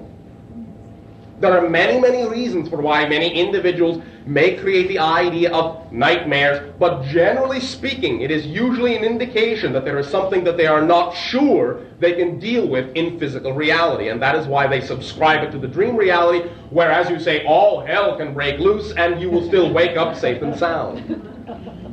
It is your way of getting it all out. Now, when you know that there really is nothing to get out in that way, and that you're simply exploring different facets of yourself, you will not need to express them as nightmares. you can realize that you are just as much in control of your dream reality as your physical reality and vice versa, and that when you experience the nightmare, if you can allow yourself to realize that you are dreaming, then you can simply change it, transform it, even as you are dreaming it, and that will have a profound effect on your ability to transform your physical reality in the way you desire it to be as well. You follow me? Yes. Thank you. Thank you very much. Yes. Male, then female. Sure. During the prayer meditation, the peace meditation, Hey. I wondered whether the dolphins and the whales joined with us in that meditation on behalf of the planet, or were they in the audience as your civilization? They, since they are very interlinked with your dream reality, and since they are members of your planet directly, were very well aware and very much in tune with the vibration that your planet was creating. They allowed it to pass through their consciousness with a great deal of ecstasy, but of course for them, what else is new? In this way, however, they put their own portion of their consciousness, backed you up, so to speak, with a type of chorus, an underlying foundational vibration that bolstered and reinforced your own trust, your own faith, and your own certainty. You follow me? Yes. Does that answer your question? Yes, I have another question. All right. In our American Indian culture, where they don't seem to be involved with dolphins at all. One moment. Some factions are. Recognize there are many different aspects to what you are collectively referring to as your American Indian culture. Well, specifically the Hopis. All right. They seem to use, and I have seen it in both in meditation and in fact, they seem to use the symbol of the eagle, and specifically an eagle feather with crystal, when they heal and exercise and whatever. And I wondered if you could comment on the relationship between the dolphins to us, for example, and the eagle to the Hopis. There's a relationship. The eagle to the Hopi is their symbol of their own higher being, their own higher consciousness. The dolphins are your equal partners. They are your co-sentient species. They can be used symbolically in many ways. They can be used as a symbol of higher consciousness. But in that sense, the idea of the animal form, eagle, is a symbol of the Hopi's higher being, higher spirit, higher consciousness. In that sense, the Hopi would directly relate to the dolphin more as a brethren, rather than a symbol of their own higher soul. You follow me? Yes. Does that assist you? Yes, thank you. Thank you, female. Yes. For something that's a little synchronistic that you brought up Indian culture up. I was curious as to what the symbology, I know that in the Indian culture there's a lot of symbology and omens regarding animals, and I was interested in what the owl essence carried with it, what the omen of seeing an owl. It is much the idea itself of the spirit that does transcend the different levels. In a sense, what you might call colloquially a ghost, so to speak. It is in this way silent and swift. It is in this way able to traverse the darkness, able to traverse the night, able to see clearly into what you had typically called the nether worlds, the nether dimensions in that sense. It is in many ways the spirit that can transcend dimensionalities. It is in that sense also a nature spirit in that sense to them, one that allows for the movement of the wind, one that represents the movement of the wind, the movement of the electromagnetic field through which your mentalities are connected. And that is why it connects into the idea also of knowledge and wisdom. You follow me? Yes, I do. Frank and I have been citing a lot of them lately, and we were just wondering why we were seeing so many and that sort of thing. The other question I have is kind of a personal one, and that is also in the Indian culture, there's, from my understanding of it, that people can have an association with a totem animal that represents them. And I was going to ask you what my totem animal was, or is, I should say, is. You may find that it may change from time to time. There are times when it has been what you call a mouse. There are times when you find that it has been what you call different types of bird. For now, it can be the owl, if you wish, to represent the idea of the spirit of the night in that sense, and the things you are exploring within that portion of your consciousness. One moment.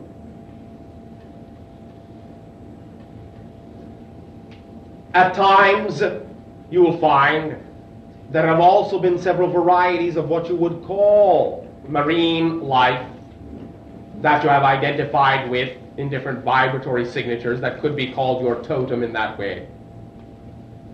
But these ideas do shift, do change to some degree. Basically, the totem is one particular aspect or one particular mode of representing one aspect of a person's signature vibration, the aspect that connects into nature.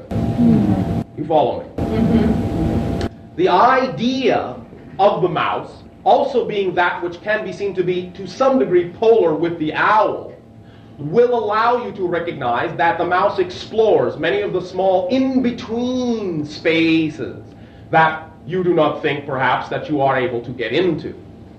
In this way also, you merge it with the spirit of the owl, that which can go through the walls, that which always knows where the mouse is hidden and can allow itself to find the mouse in that way. So you have that which is your physical conduit going in between the walls, going in between the cracks, going into places you do not think you can go, and conversely you have the polarity of the owl which goes through all walls and sees through all blockades.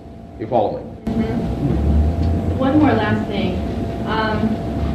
Since we're here in Maui to interact and be more like dolphins and perhaps have physical contact with them, Nice. I've had a lot of water dreams while I've been here. Nice. And I did have one I'd like to share with everyone that I was a bit startled by. All right. I didn't realize that I would have fear in meeting the dolphins in a real physical contact. And I had a dream that was very vivid. And I was swimming with dolphins, about 6 of them, and in the midst of playing with them, this last dolphin came in, and he was quite large. And the energy was so intense that I began to experience a great amount of fear. Nice. And I was actually afraid that he was going to harm me in some way. No. And I woke up and I felt rather ashamed of myself. Oh, 'tis all right. So I was also wondering about that too. Simply the last one showed you the limit you are willing to go to believe you can handle that level of power in recognizing yourself. Next time, that one will be at the beginning. And perhaps you will end up with a whale. Thank you. Thank you very much, Sharing.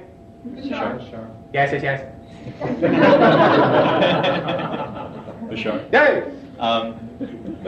When we were doing the peace meditation the other night, we began our interaction with an oming. Yes. Yes, and quite a while after that was over, I pointed out that sound was still going on, and quite a few of us, whenever you said that there was a chorus from the cetaceans, kind of perked up and wondered if that could have been what we were hearing. To some degree, but also you, by living more in the present, are beginning to sense that no sound ever dies. That Om exists now. And you gave yourself a little bit of a hint that it goes on forever. Great. Thank you. Yes. Also, once before you shared with us a cetacean folk tale, and I was wondering if there was another one that you could share with us. Yes. Good. Now. Yeah. Therefore, let it be told that at the time you call Atlantis, when there was, as you say, a delegation of dolphin interacting with your land human of the time, what you would call the scientists of the time, but not exactly scientists as you know it now, there was the understanding that they would find different substances upon the ocean floor that the humans could not reach, but that were very easily reachable for the dolphin. So they made agreements with the human to find certain ideas, certain substances for them that they could utilize in their human technology, since the dolphin had no need. So in this way, bit by bit, they brought up more and more metallic substances from the ocean floor that could be rendered into the devices, more and more crystalline substances of a type which no longer exists that could be rendered into many different devices which the Atlanteans could use in that way. Then there came a time when you will find that the dolphins went down and discovered new stores of very beautiful shells, very beautiful stones, very beautiful crystals in various colors, and thought that the humans would love to learn about these ideas, and so brought these shells, these stones, these crystals to the surface. There they were to find that by the time they had found these artifacts and brought them to the surface, that there were now two types of human in Atlantis. Those that could appreciate the idea of the new doorway, the new connection, the new symbol that the dolphins had found, and those that for some reason could not. The dolphins were much puzzled at this idea and began for the first time to realize that there were now more and more two types of human brother, two types of human sister. Those that could go with the same flow and identify with the dolphin, and those that had become more rigidized and could not see the changes, could not see the beauty in difference, but were expecting the same things over and over again and would not stand for any deviation. This began to spread among the dolphins, and they began to recognize that a time was at hand when a portion of their human brethren, a portion of their human sisters, were going to go to sleep in a different type of dream and would not awaken for approximately 10,000 years. And so they did not bring these new shells any longer, but they always remember where they were, so that when the human brethren, when the human sisters would awaken again, they could once again bring from the ocean floor these crystals, these shells, these stones, to the newly awakened humans, to let them know that once again they were sharing the same dream. So be alert and be aware that you will find in the years to come that your dolphin brethren and sister will bring to the surface things you have not known existed, but at once you knew about long, long ago. And when you see these things again, great emotion, great tears, and great joy will release from those who receive these gifts from the dolphin. For it will mean that you are awake again, awake in the same dream as the dolphins, and they will rejoice, and there will be much playing and sharing among you. In this way, you may find that some of these gifts will begin to be delivered in your dream realities first, and you may see some of these represented as very transparent, bubble-like, crystalline balls that in this way will contain a vibratory awareness that when you hold them, you will know in your heart and in your mind what the dolphins are saying to you. Allow these dreams to begin, and you will set the pattern for those gifts to come. From the very bottom of the ocean, your unconscious minds and the dream you have been dreaming, to the surface, to the sun, to the land, to your conscious mind, and the dream you will now dream, as you dreamed so long ago. The dolphins have told this tale for generations and generations, and they are very glad that you are now reawakening into the same dream once again. We thank you. Thank you very much. Bashar? Yay! I was, we already talked about being of the vibration of your society and the dolphins, but you didn't really get very specific on being of the vibration of the dolphins, so we could like interact with them physically while we're here in Maui. Was there? We, again, are generalists. And the idea is not to search for the specifics. The idea is to have and to hold in your heart and in your mind and in your imagination the unconditional outpouring of love and ecstasy that you feel the dolphins give. Identify with them, identify as them, and you will radiate at the appropriate frequency to attract them to you. Have in your imagination the scenarios of playing with them, and they will get the picture. Well, I was very much projecting and calling and inviting even the day before that I went. And yes. I was dragging my fins when we were in the water to be, maybe they were still coming and they were going to get there after we left and say, where'd everybody go? So I was personally, and I know... You do not need to continue to keep testing yourself. Oh, it didn't happen the first time. What's wrong? Something must have gone wrong. What am I doing wrong?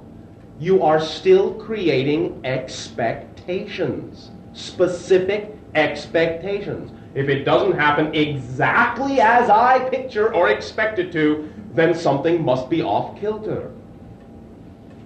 Things do not have to be picture perfect camera person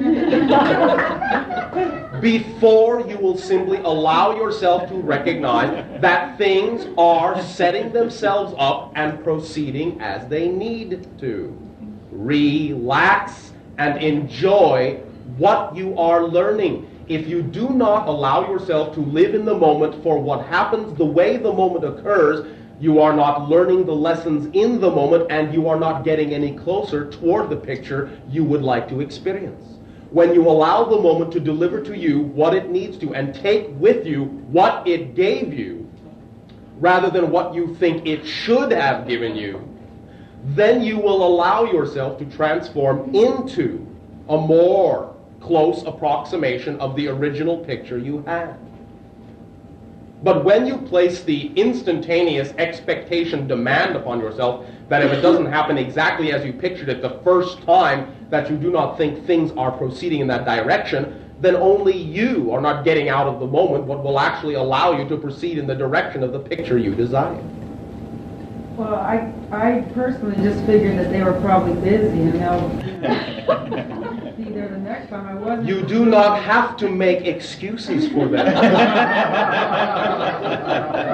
They are very, very, very, very well aware of the proper timing. Okay, thank you. Relax and enjoy yourself. When they see you playing as one of them, they will know they can join you. But when you are pretending to play, oh, where are they? Well, I'm not really having a good time until they show up. You do not give off the vibration that lets them think you're one of them. You follow me? Very much. Have a good time. I am. Thank you. You. Then you. Then you. Could you speak about soulmates? Soulmates. All right, now to some degree.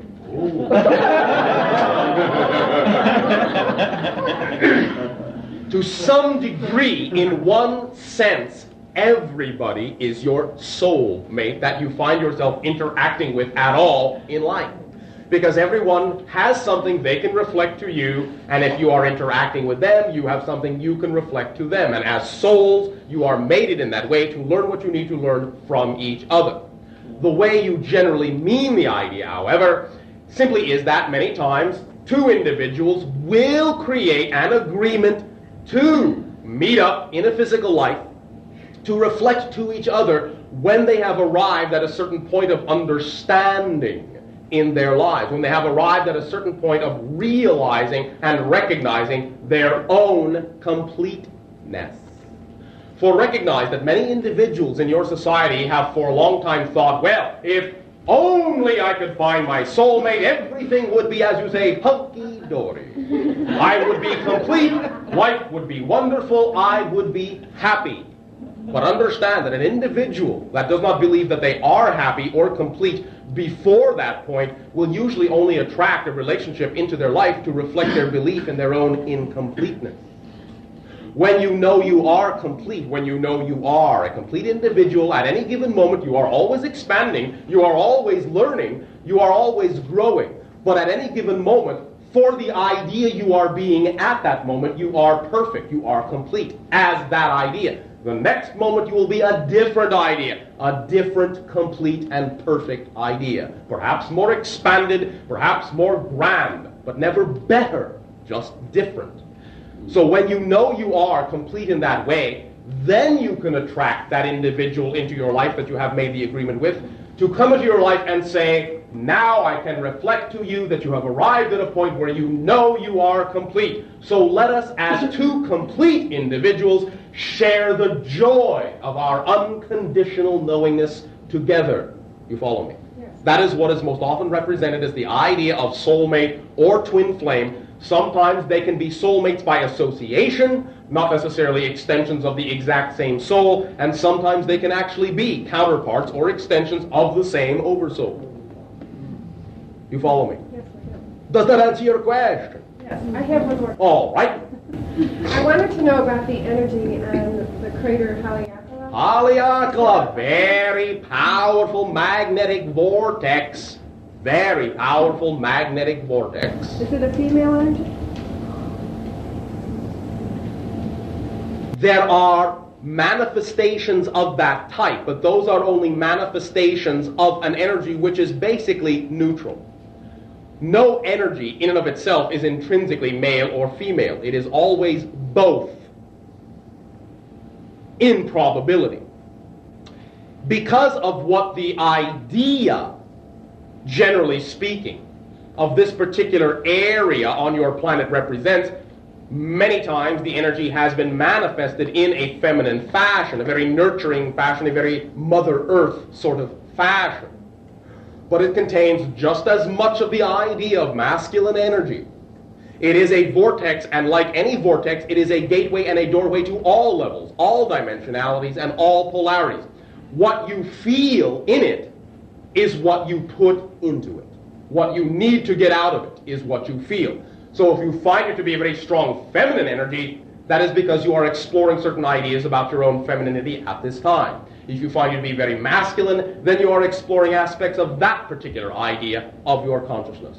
And it can shift back and forth until you will find at some point in your near future, as you count time, all energy gates and all vortices and all ideas upon your planet will be able to be experienced equally by males and females as both masculine and or feminine energy. You follow me? Yes. But it is a very strong, very powerful magnetic gate, magnetic door to all levels of consciousness and all dimensions in the multiverse. Thank you. Thank you. Bashar. You. I'd like to explore with you the idea you talked about before about 2/3 of your planet being in spaceship or traveling all the time. All right. What do you wish to know? I have a similar idea in the Earth plane of what I would call a traveling city. Nice. A number of bases in different points, very refined environments, including environments under the water. Nice. Specific takeoff points in New Zealand, and exploring other planets. You can create these on your planet. Your planet is now beginning to recognize that it does have the technology to create many of these ideas.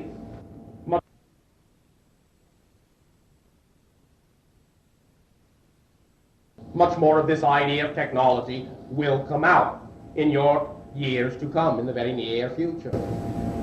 Is that timing more a product of a collective consciousness, or can... It is the product of collective consciousness, but at this time you can use your individual consciousness. There is enough leeway in the collective consciousness to allow you to exercise whatever degree of individual consciousness you desire to exercise in creating that particular type of environment. Go right ahead.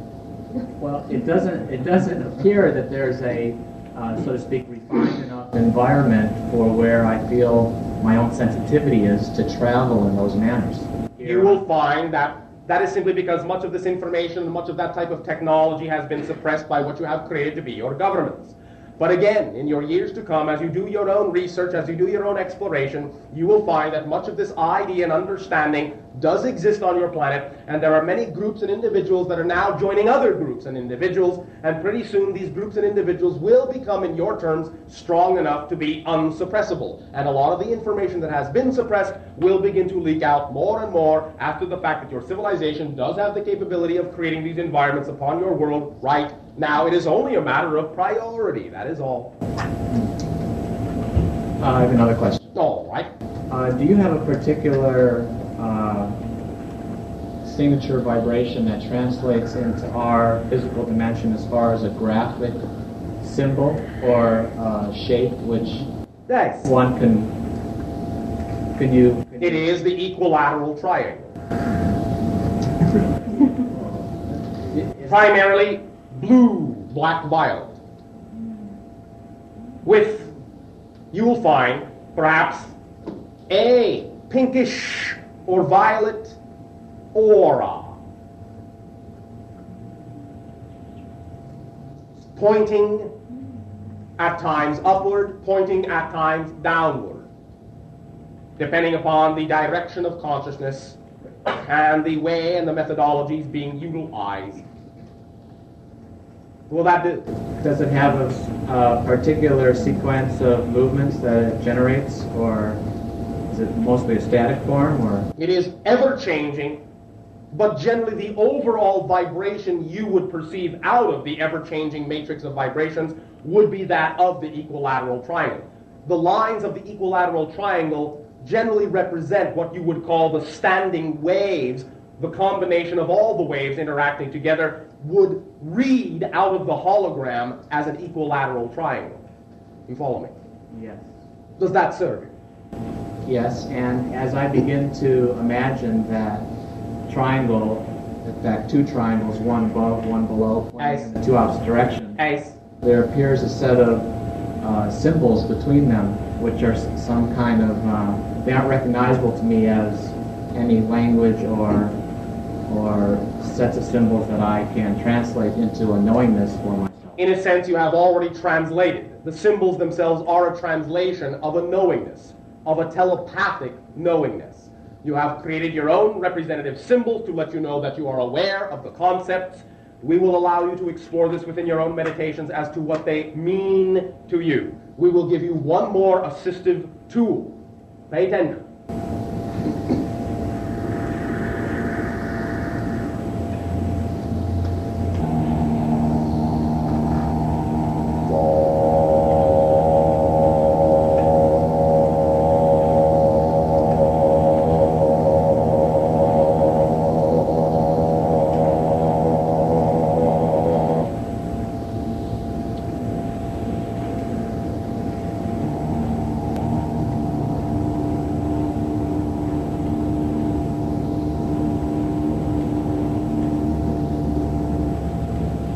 Explore in your dreams what this vibratory signature will allow you to discover. Thank you. Thank you for your continued excitement and much love. And you. Yes, sir.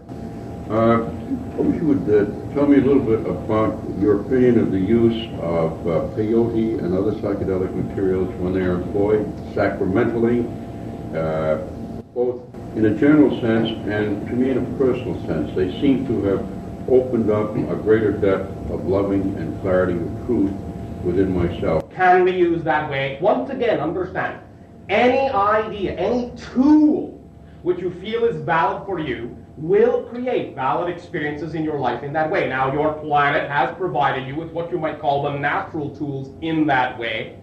And so you may find that certain individuals can avail themselves of those particular tools to unlock certain ideas, to unlock certain perspectives and understandings within them, as you have indicated that you have done. But also understand this, a tool is only a tool. The power is not in the tool. The power is in you. And what the tool has allowed you to now be in touch with is the fact that you can recreate what the tool seemingly created anytime you wish through the auspices simply of your own self-empowerment and your own consciousness.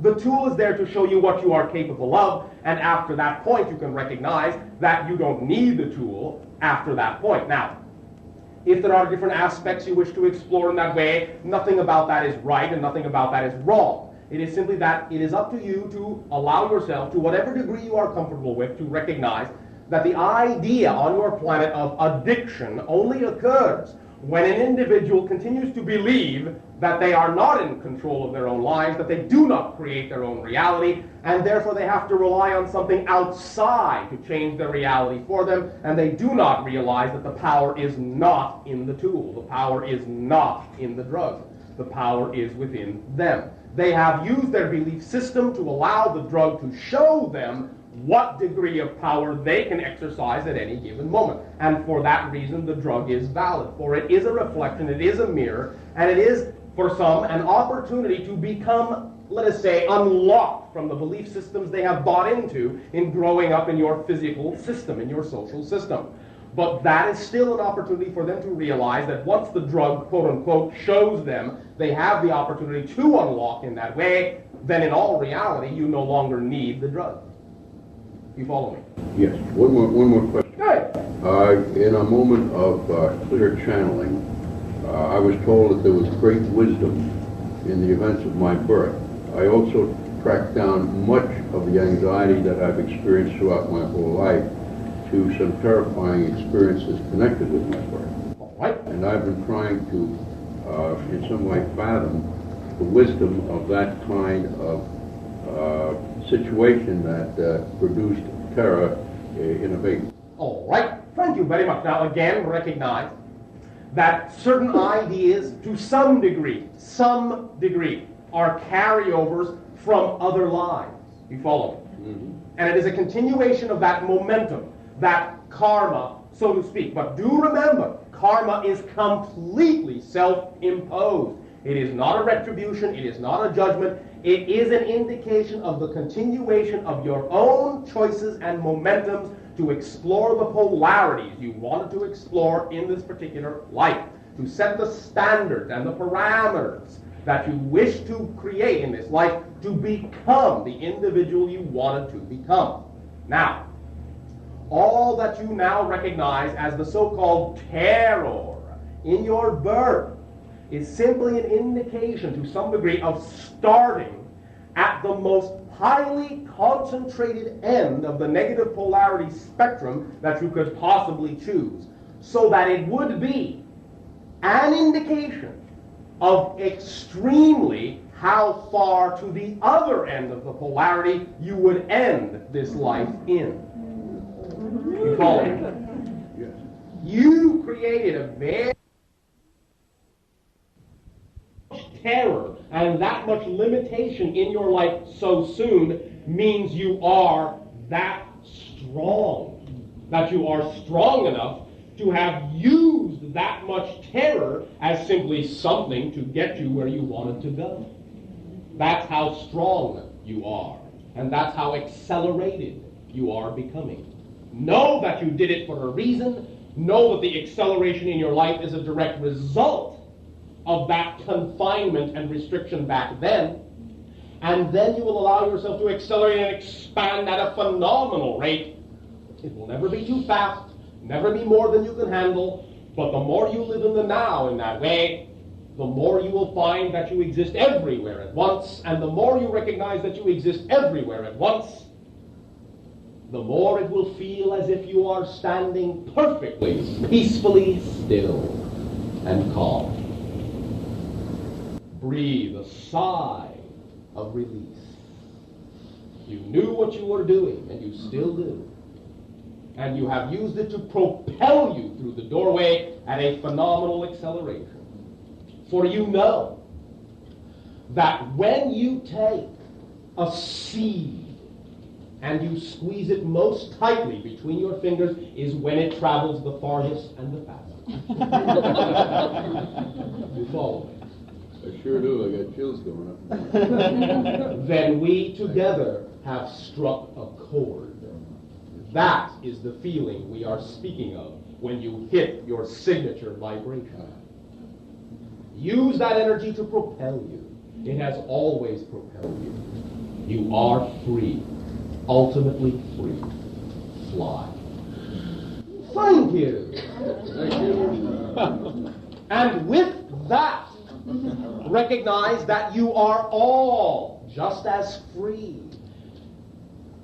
If any one of you could not have applied this idea to your own lives, you would not have been here to hear it. You would not have attracted it into your reality. You would not be able to use it. Anything you hear from anyone else can be used as a reflection for yourself. There are no accidents in what you overhear. None. If you can relate to this idea, I know all of you felt the acceleration. Then understand that that is your own core vibration. That is your own energy. That is your own acceleration. Get in touch with that. Feel it. Feel the ecstasy. Feel the joy that you are. None of it is too good to be true. You are made of ecstasy. You are made of love.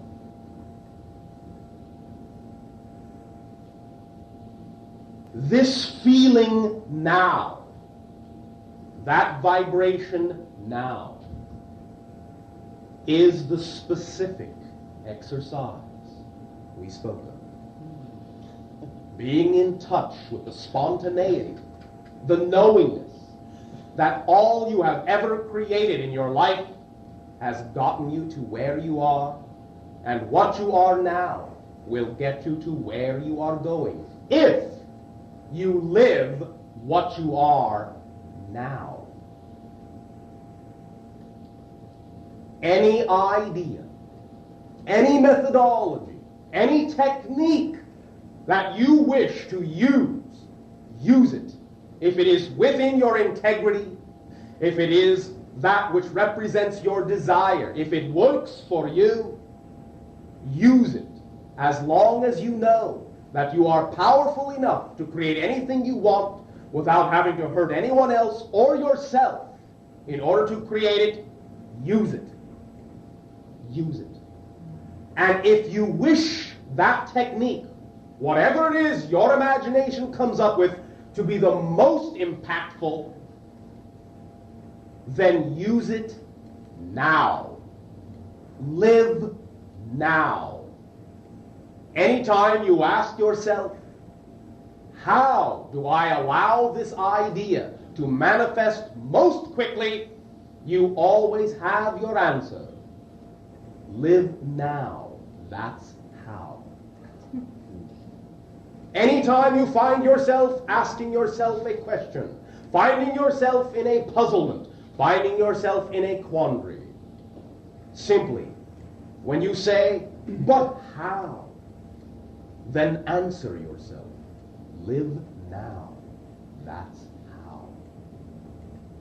Be the child now that always has fascination and curiosity with everything. The child does not differentiate, this is good, this is bad. The child is fascinated with the circumstances and supplies their own meaning. Because the child lives now. As we were discussing with one of your members only recently, you will find that the two times in your life you allow yourself to act like a child is when you are a child and when you are very old. It is all right in your society for those of you that are very old to be childlike. But find yourself being childlike when you are a middle adult? Oh, what's wrong with you? Oh, grow up. Act your age. And all of those other wonderful ideas. When you are willing to know that it is all right to begin to act like a child now, then you won't have to get any older to let it be all right to do so. Live now. That's how. It is so very simple. At this time, we will extend to each and every one of you our joy and our ecstasy and our appreciation in allowing us to experience the different vibrations, the unique vibrations that each and every one of you individually are and collectively are together. For us, this is a gift that allows us to know yet another way that all that is and the infinite creation has of expressing the creation that it is. We thank you for sharing the dream that you are with us and allowing us together to co-create a similar dream. We bid you exciting dream lives and life dreams. We bid you a fond and unconditionally loving and exciting good day. Thank you very much.